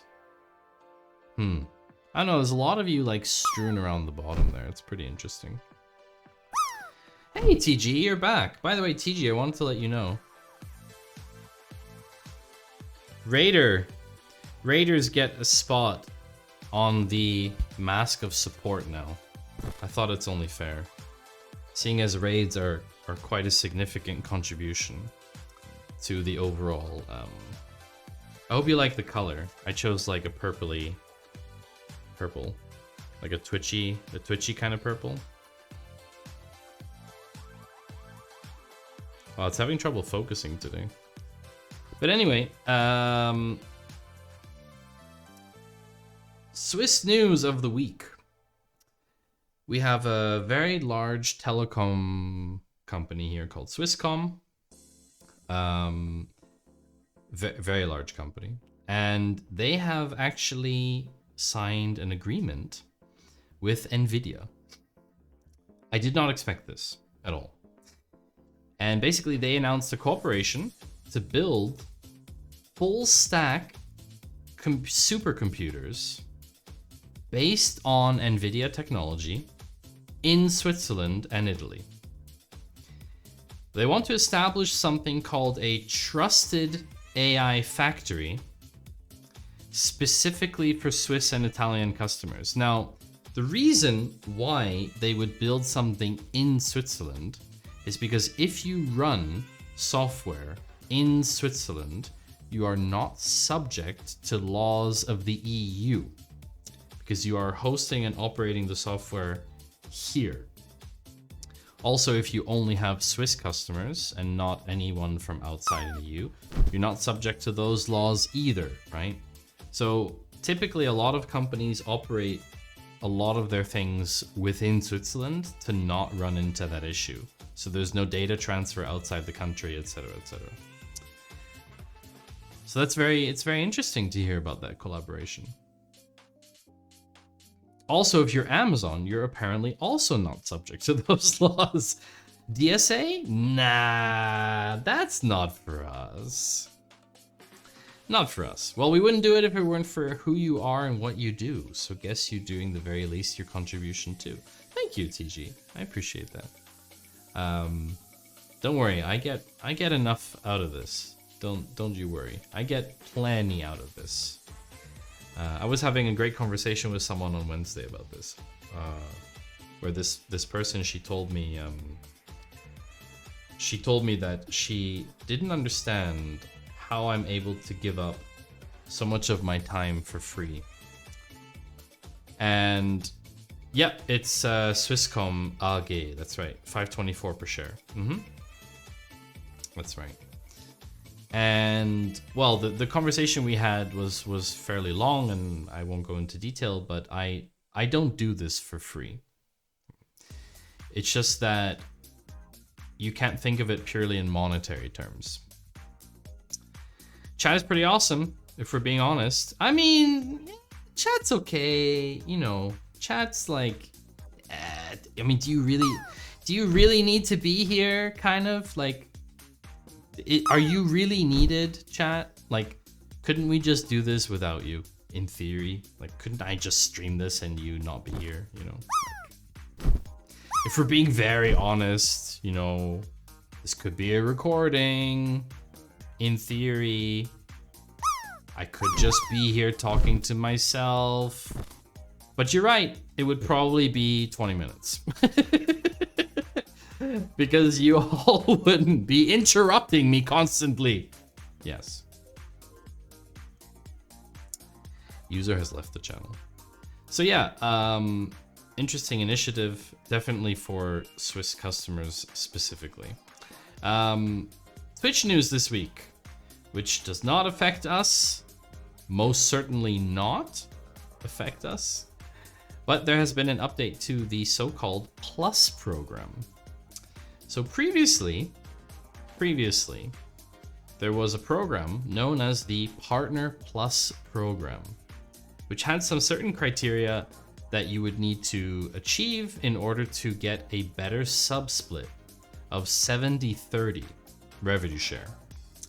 But now they are evolving the Partner Plus program into something called simply the Plus program, where they have now made it eligible for streamers who are not partnered. Streamers who maintain 100 plus points for 3 consecutive months will qualify for 60-40 net revenue. We're reducing the plus points threshold for 70-30 from 350 points to 300. Right? So we're allowing affiliates to qualify. This is very new. Previously, this was only for partners. When the Partner Plus program launched with qualification set at 350, it made sense for the program to be partner only, etc., etc. So basically, how are points computed? Tier 1 subs, 1 point. Tier 2 subs, 2 points. Tier 3 subs, 6 points. Notice the multiplication factor. Okay? Notice the multiplication factor. They also eliminated the $100,000 cap on net revenue for 70-30. That obviously does not affect us whatsoever. And, as I mentioned earlier, they have changed something concerning Prime. So previously, I'm not going to read the whole thing to you, it will be linked in the recap, obviously. Prime Gaming used to pay out a fixed amount per Prime sub, no matter where the person was redeeming it from. That is no longer the case, and there is now a rate sheet for each country's Prime, and that is the revenue share. So if someone primes to you from Argentina, you get 95 cents.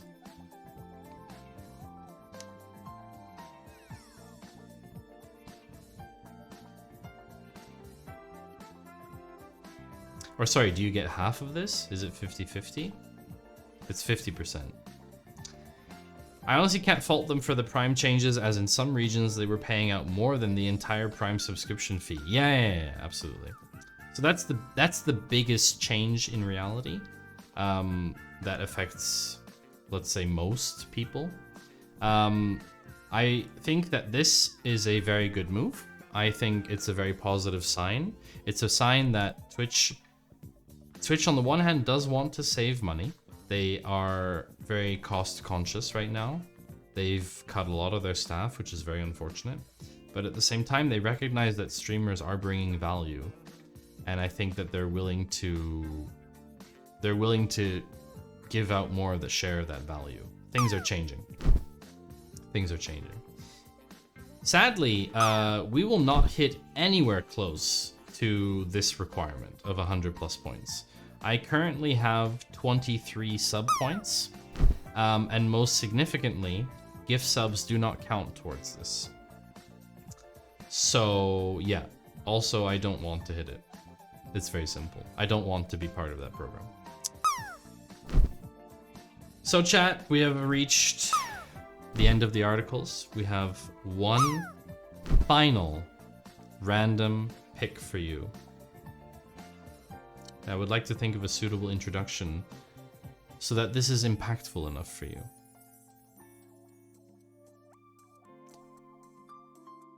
Have you ever thought what it would be like?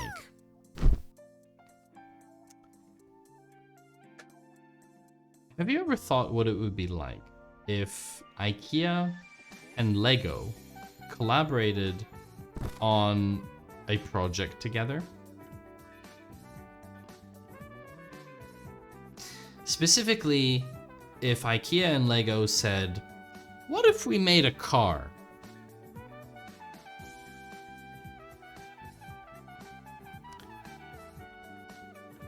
Well, what if it wasn't Lego? What if it wasn't Lego, but instead it was an actual car company? Then you get Hoga, the 5,000 euro car, which is a collaboration between IKEA and Renault, the French car maker.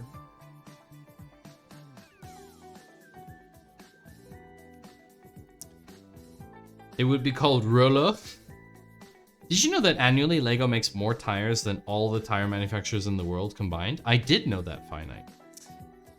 So, there is a car called Hoga, or Hoga, which could be the first electric city car that you build yourself.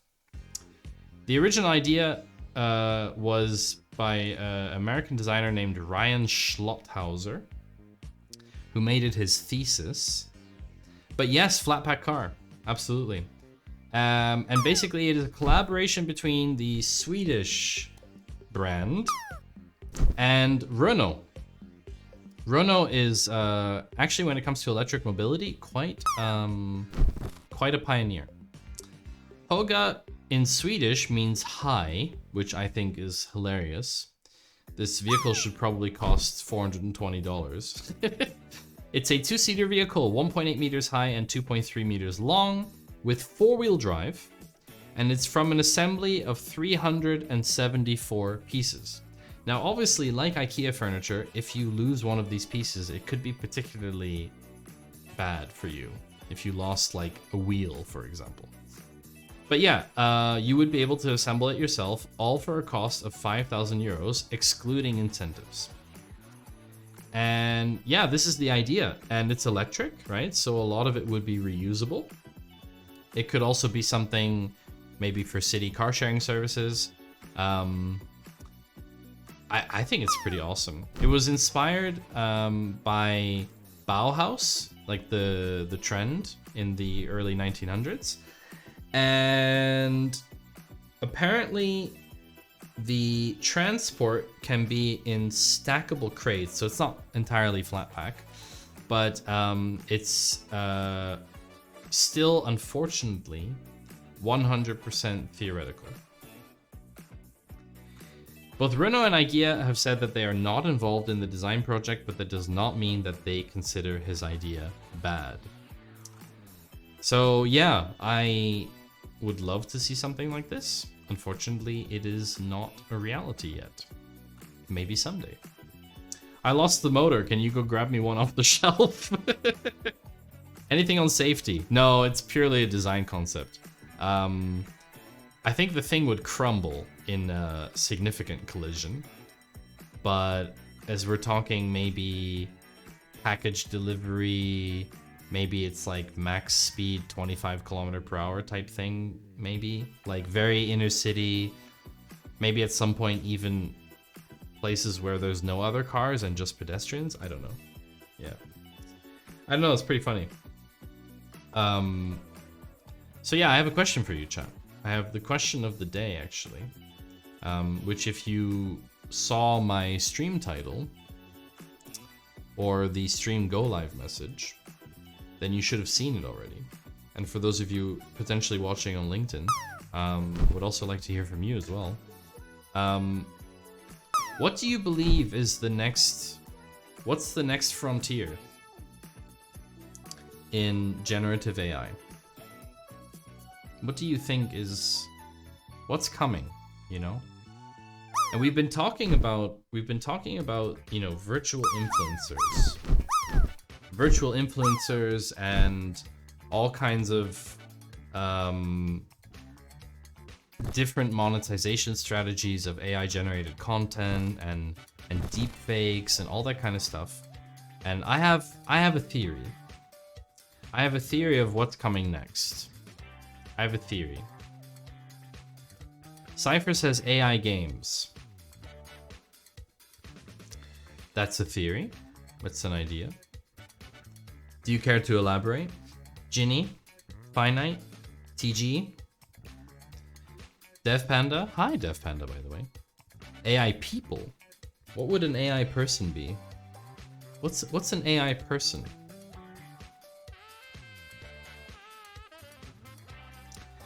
Brain mesh nets. Lean into the dissociation, full send it into our lunacy. Yes.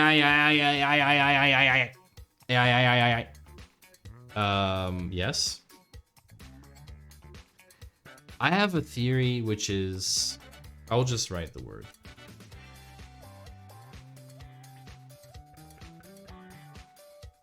I don't know if you're ready for it, Chad. Medical assistants who do simple tasks like taking blood samples, if we can manufacture the robotic hardware to perform the physical task. Streamer, TV presenter. Wait, what was the question? Okay, the question is, when we think about generative AI, what do we think is next in this case, in this field where we are right now? Oh. Bless you. What do we think is like the next kind of breakthrough? Doesn't have to be technological. Doesn't have to be technological. It could be also process-wise. They're going to perfect feet now that they've got hands. Quantum computers. AGI. Actually useful personal assistants. Ones that actually complete tasks. So a combination of online, offline, essentially. 12 fingers is absolutely normal, DevPanda. When I draw a hand, I always draw it like this.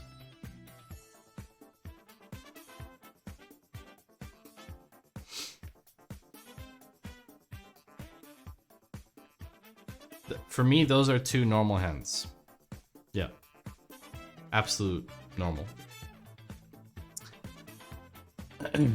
All those OnlyFans accounts with AI feed are gonna take off. I still stand behind games.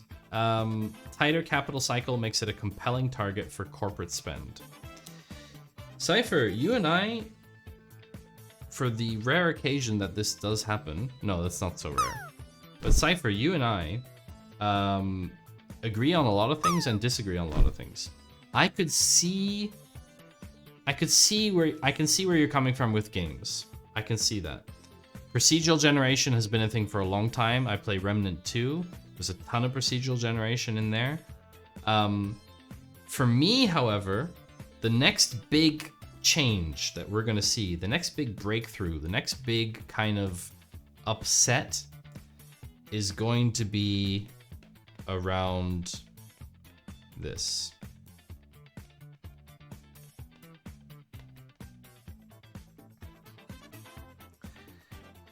Authenticity. I believe very strongly that we are going to see a very big shift towards working the concept of authenticity and the concept of what it means to be human generated, AI generated, and whatever the line in between is. I see this as being the next very big change. Why? Maybe ads. It's already happening, so I wouldn't be surprised if production of ads will be nearly fully AI generated. Yeah, that could be. I don't know if I call that like a breakthrough, you know? Make more impactful, meaningful conversation choices. Witcher 4 is already announced. Ah, okay. I can see that with AI making videos for news. How do you know if it's real or not? Well, the point is, it's about trust, right? This is what it comes down to. It comes down to trust. Trust is built on a foundation of...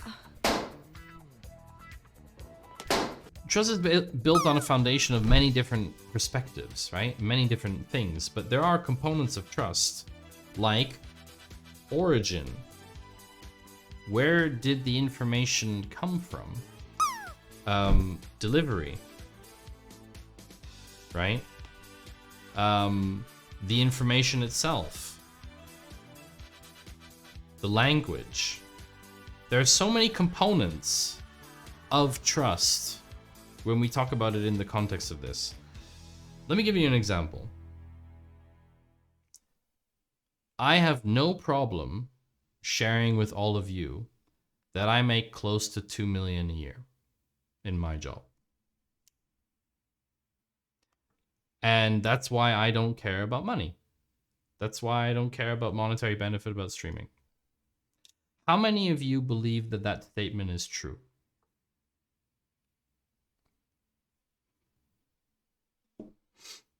How many of you believe that's true? Be honest. Do you think it's true? How confident are you? Does it matter? Let's say for the purposes of this exercise, it matters.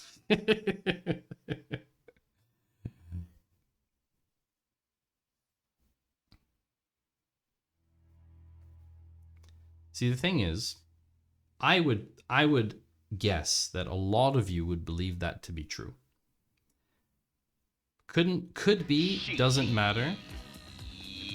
About the number, not at all confident. About the effect and mindset, absolutely confident. Doesn't matter, only to you and the people you live with. If you were making that much, I'd be homeless. The thing is, even if some of you slightly even believe that, it is a misuse of my trust in that I have gotten from you. It's a misuse of trust. It's not true, by the way, just for the record. it's not true, but because I have built up a certain amount of authenticity and a certain amount of reputation over time and rapport with you, you are more likely to believe certain information coming from me. This is just human bias, right? A lot of you don't fact check me as often as you would fact check a random person on the street telling you something, right? Well, where did you get that information? And this is the problem. But it's a transaction. Yeah, but this is the thing. It comes down to, how do we ensure and measure trust? Because it will be abused. There's no question that with the advent of generative AI, we are going to see abuse of trust, because we've already seen the abuse of trust through generated content being mislabeled as human. So yes, Cypher, in before tokenized trust. Now, token is a good question. Can we actually do this? Can we actually do that? Let's think about it. Do you think it's possible? What about LinkedIn people? Anyone who's watching on LinkedIn, do you think it's possible? Do you think we can get to a point where we could tokenize trust? How could we do that? What is one of the main principles of trust? If you had to take all the principles of trust, all of the underpinnings, and one of the most impactful aspects of trust, what do you think it would be? Conceptually speaking. Reputation. Accountability. Hi, Marble. There has never been a safe way to ensure that given trust will forever be earned. Oh, but there is. There is. There absolutely is. It is the underpinning of society. And it is called a contract. It's called a contract. That's how we ensure that we enforce if trust is broken.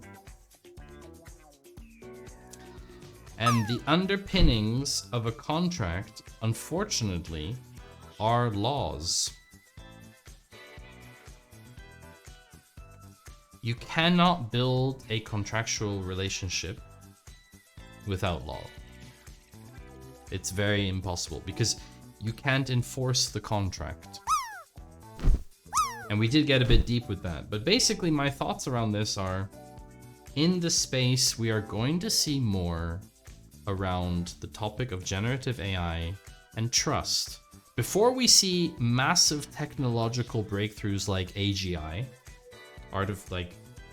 artificial general intelligence, I don't see that being sooner than how do we ensure that information we receive is human generated when we say it's human generated? How do we verify that? The story that we looked at today with this guy on Reddit posting about how CopyLeaks keeps flagging his text as AI generated when it's written by him, and he has video proof.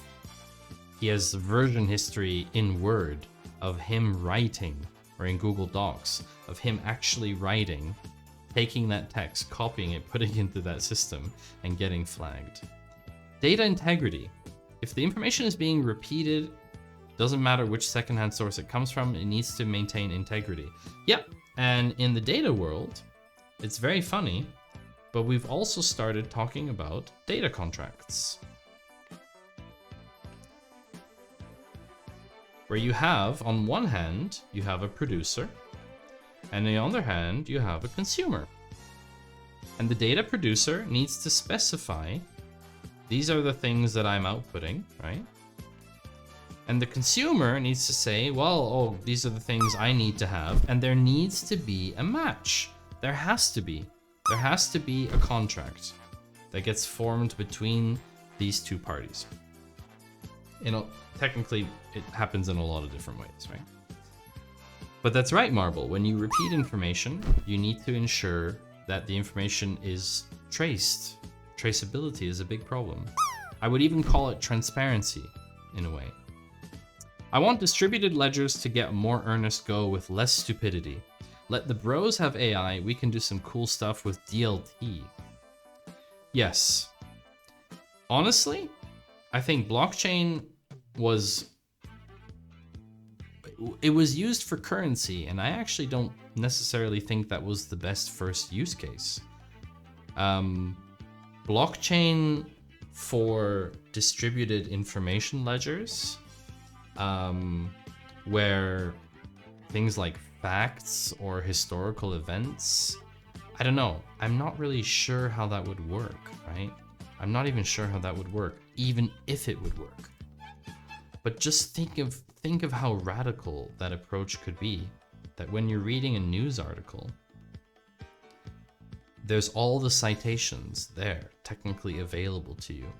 And if you really wanted to know whether the news article was right, you could trace everything. IPFS. IPFS? I have not heard of that. IPFS. Oh, interplanetary file system. Wait, is this so that we can send files to Mars? Is this so? Wait, is this so we can send files into space? Like to aliens? Yo, check out my CV. Oh, would you hire me for UFO driver? Maybe you need someone to drive your ship. I would do it. I'll do it for $1 million a year. I will drive an alien spaceship. 24/7. Dumber. This world we are in where humans already copy others without doing their fact checking. Yeah, this is the thing. This is exactly the thing. IPFS is Web3, basically HTTP but peer-to-peer. Oh, decentralized. It's so we can decentralize NFTs, no cap. This page is available on the IPFS network. Would you like to load IPFS pages? Sure. Okay. IPFS, Interplanetary File System, is the public network for peer-to-peer data storage and delivery. Your computer contributes to the public network, but your IP address and any content could be exposed. Content you request is verified. Network requests may not. Okay. Protects your IP address. Okay, I'll use a public gateway. Oh wait, I can't. Huh? Uh-oh. Does it just mean the internet is slower?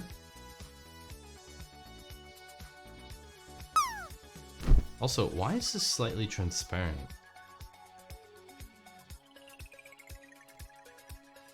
Oh, is it like the green tint? Oh, that's kind of cool. I never realized that. Interesting. Well, it's basically slower internet. Cool. Thank you for telling me about that. I didn't know about that.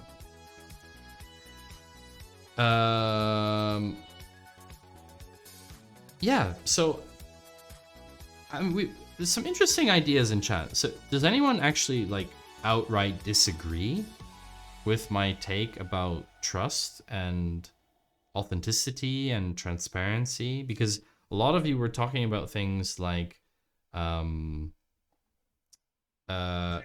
was saying this?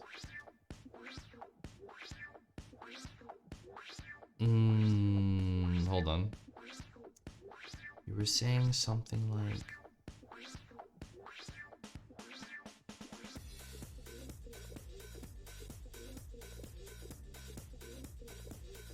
I'm looking for the words. You had a lot of good words, but I can't find them. I don't know why not. Oh yeah, like accountability and reputation. And yes, companies have been putting up fake stuff for years, for sure. It's just, as I always say, generative AI is not about the fact that you can now paint an image in the style of Picasso, right? The fact that you can now make a banana in the style of how Picasso would have drawn it is not the point. The fact is that you can make 100 bananas in 5 seconds in the style of Picasso, whereas it would have taken a human person, sorry, it would have taken a human to make the equivalent of one image in the style of Picasso, possibly hours or days. It's about speed. For me, it's about speed. Contracts are supposed to ensure that we can put trust in someone, something, but they are not 100% safe. Contracts are broken all the time, even if it should be possible to legally enforce them. But the reality is that there are always loopholes that allow for contracts to be broken. Real trust is earned, but only until it's not anymore. It's very deep, lady. Very deep, Lady Joy. In a way, I don't know if contracts is the solution, but we do need some kind of enforcement mechanism. I think you're right about the solution, but all these problems have existed for a long time, long before the age of AI, and we haven't solved them yet. That's right. We haven't solved them yet. Now we have we have tools at our disposal that allow us to iterate faster.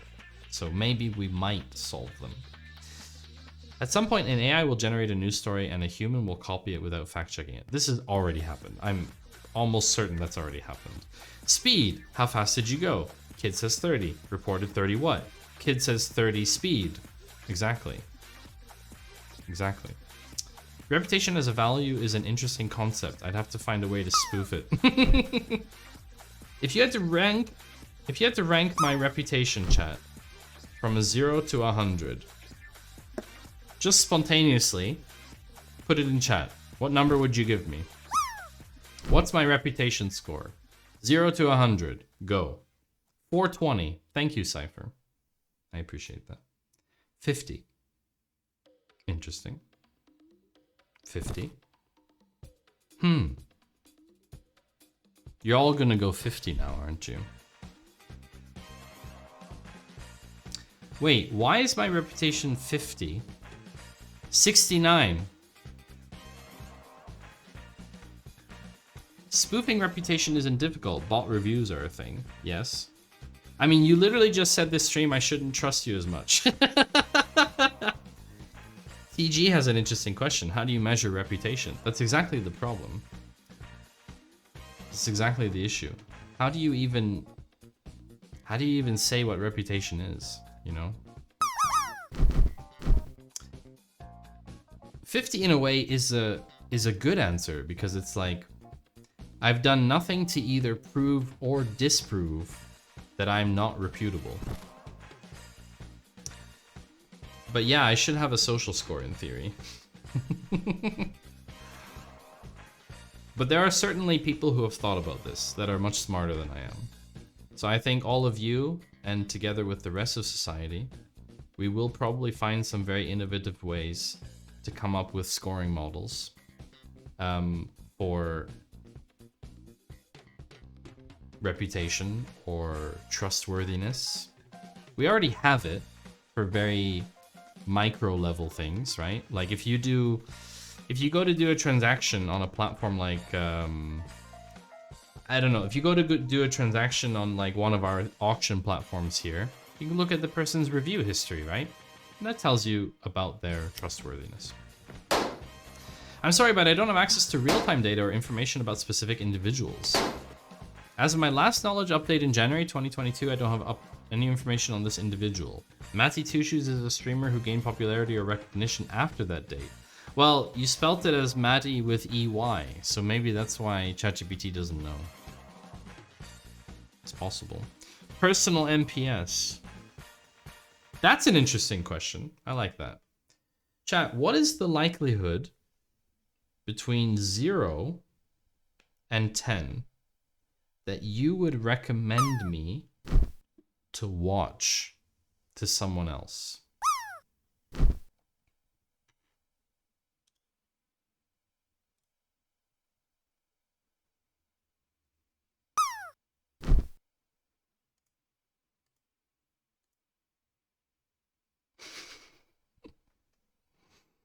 It's just a feel-good question.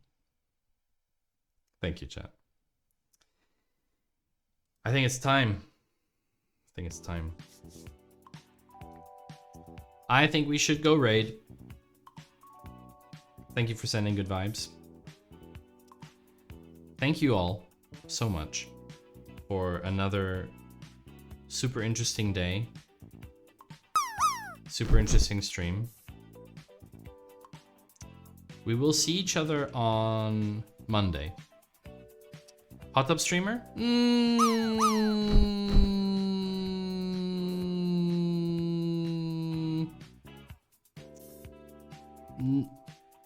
No.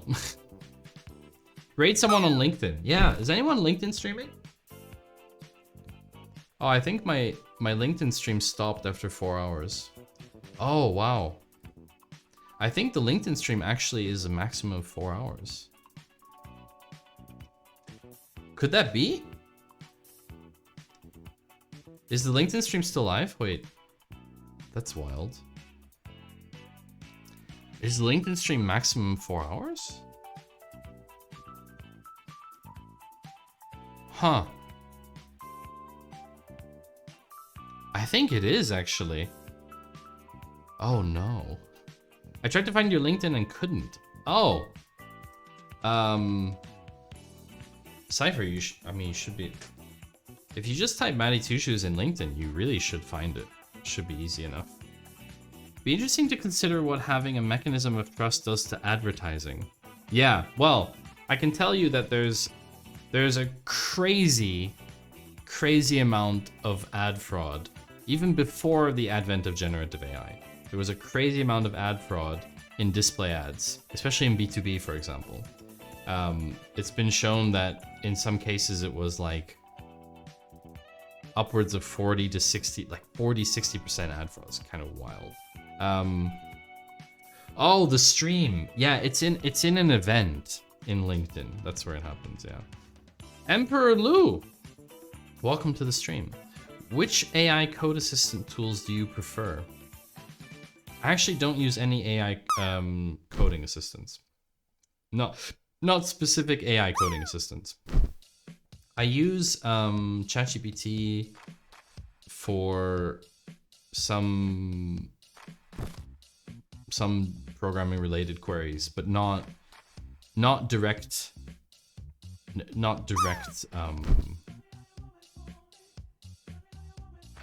not like direct coding in that sense. Like I don't have Copilot or something. Dumb question. Will you track data on LinkedIn streaming? I will have a review of the stream. Because I think it actually just automatically ended. Yes, it automatically ended. If you'd like to go watch on LinkedIn, it's basically an event. It's basically an event. I've heard Copilot is useful. The thing is that I don't write that much code, actually. Have you ever copy-pasted code from ChatGPT? Snippets, yes, Emperor. So snippets, yes, but it's not good. Like it's not good. It's really for the sparring, what we call sparring, where you kind of really, from a sort of, what do you call that? Let me see if I can find the word. When you have an idea of something, it gets you from idea stage to 80% there much faster than if you had to kind of go through everything yourself. Case in point, I needed to write a regex to do a particular thing. And I didn't want to start from scratch because although I know regex, I didn't want to spend so much time on that. So I used ChatGPT to get me started. And it was super fast. I got most of the way there with ChatGPT and then I just finished it off myself. And nobody actually knows regex, of course, because regex is like a mysterious language. Regex knows you! Exactly. Yeah. So listen, chat. Listen. We're gonna go raid someone. I'm gonna keep snoozing the ads so you don't get ads. I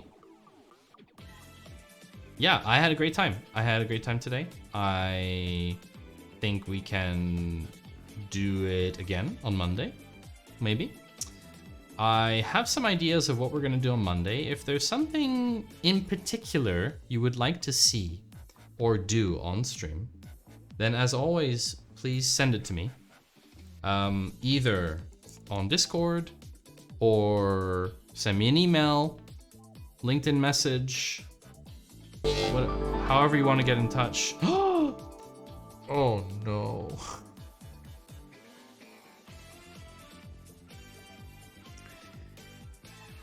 Oh yeah. Raid Train. That'll learn to do an outro. I should have hit the button and I didn't hit the button. I will never code again. I'm done coding. You can entertain them. I'm done. Oh, is this a good clip? The trailing slash. I just needed to put a slash at the end. That's all I needed to do, and now it works. I was just looking at you online, Maya. I didn't want to write code anymore. I don't know how to write code. Learn it. I was just looking at you online, Maya. That's a super old clip. I was just looking at you online and going, I could raid Maya. Maya usually stays. You know up where late. the video starts and it's like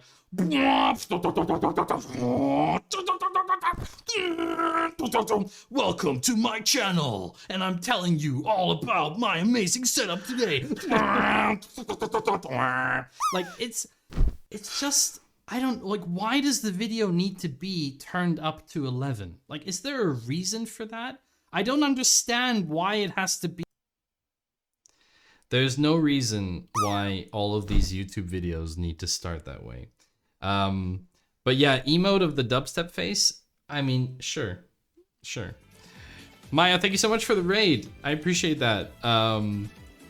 Everyone, Tubbs and Drunk Time Lord and Kathy and everyone else coming in with the raid. Thank you so much for being here.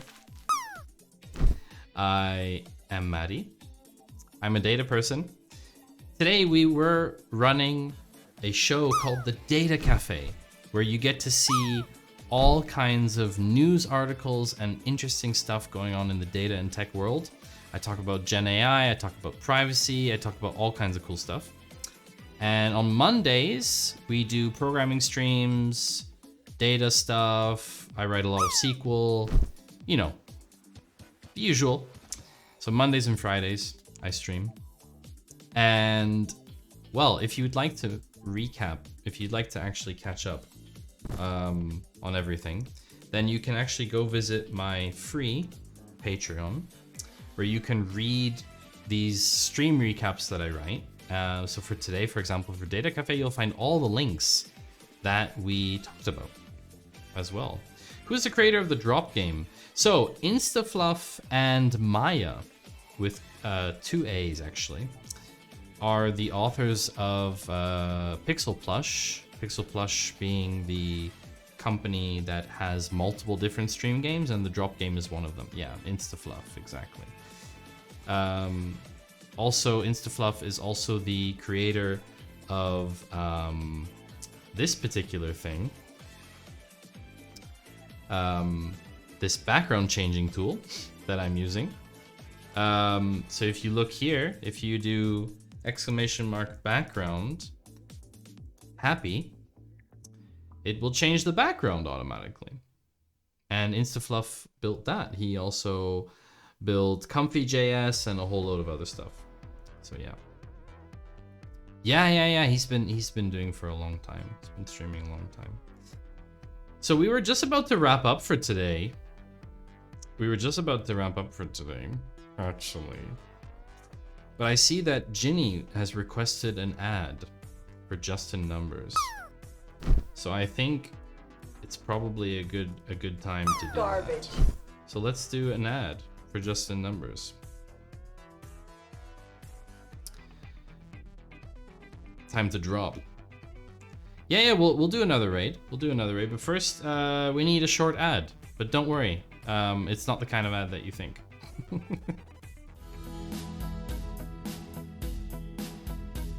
Have you ever wondered what it's like to be a professional streamer and have all of the information at your disposal at all times? Well, luckily for you, there is a solution on the market that will allow you to capitalize on your amazing talent as a streamer. And that solution is called Just in Numbers. And with just a one-time payment of $420.69, you can be the proud owner of a license to justinnumbers.com. You may be asking yourself, should I capitalize on this? Should I make the purchase decision today?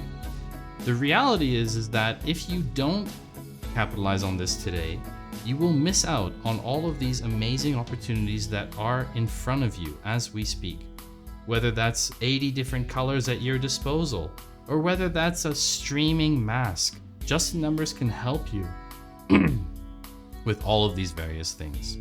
Most notably, Just in Numbers is going to be the #1 place for you and your community to find out all about channel points, because channel points are the backbone of Twitch. So if you're not already using Just in Numbers, then go over to justinnumbers.com today and get yourself a license.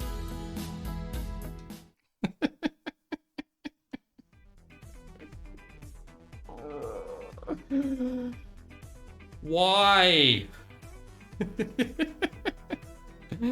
Emperor, I use VS.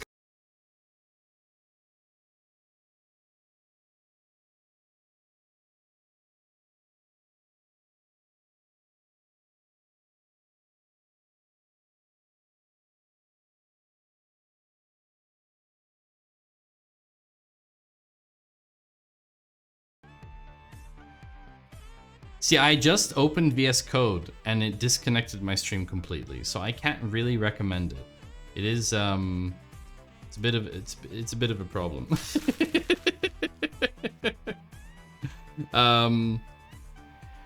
Who would you like to go visit, chat? Who would you like to see?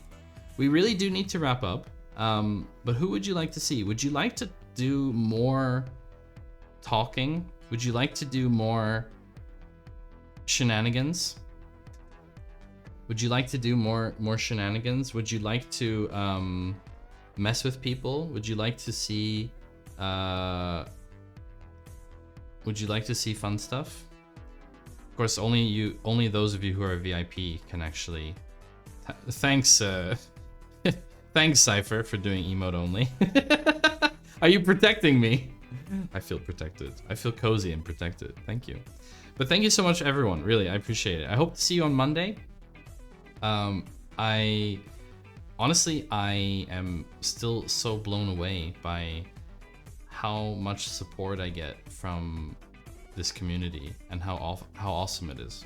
I really have such a great time when I'm here, and it's so much fun. Really, it's so much fun. So, let's go find someone. I think this was someone I wanted to raid last time. Let me check.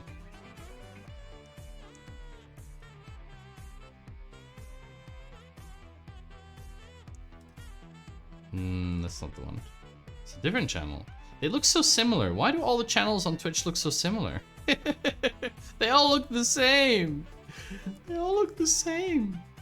It doesn't matter. You know what? We're gonna support a friend of the stream. Easy. How do I stop the emote chat? I guess it'll be automatic anyway. We're gonna raid Nate Codes. So thank you so much, everyone, for your support. It's been really awesome. Thanks also, Drunk Time Lord, for the follow. And Maya, thanks again for the raid. Big raid. I think that was your... I think that was like the... Wait, that was like... How many times have you raided me? You've raided me so many times. What the... Is that right? Is that right? Hey, Bixby, yeah, you're a bit late, sorry. This is the 7th time you've raided me. 7th time you've raided me. 246 total incoming raiders. Holy crap. That is a lot. That's a lot of people. Well, thank you, everyone. And hopefully we'll see you on Monday. Nate has just hit 1,000 followers. So we're going to definitely congratulate Nate. If you do have the 1K badge, which you may or may not, depending on your contribution to the channel in bits, you can use that as a funny emote. Have a great weekend, everyone, and we will see each other on Monday, hopefully.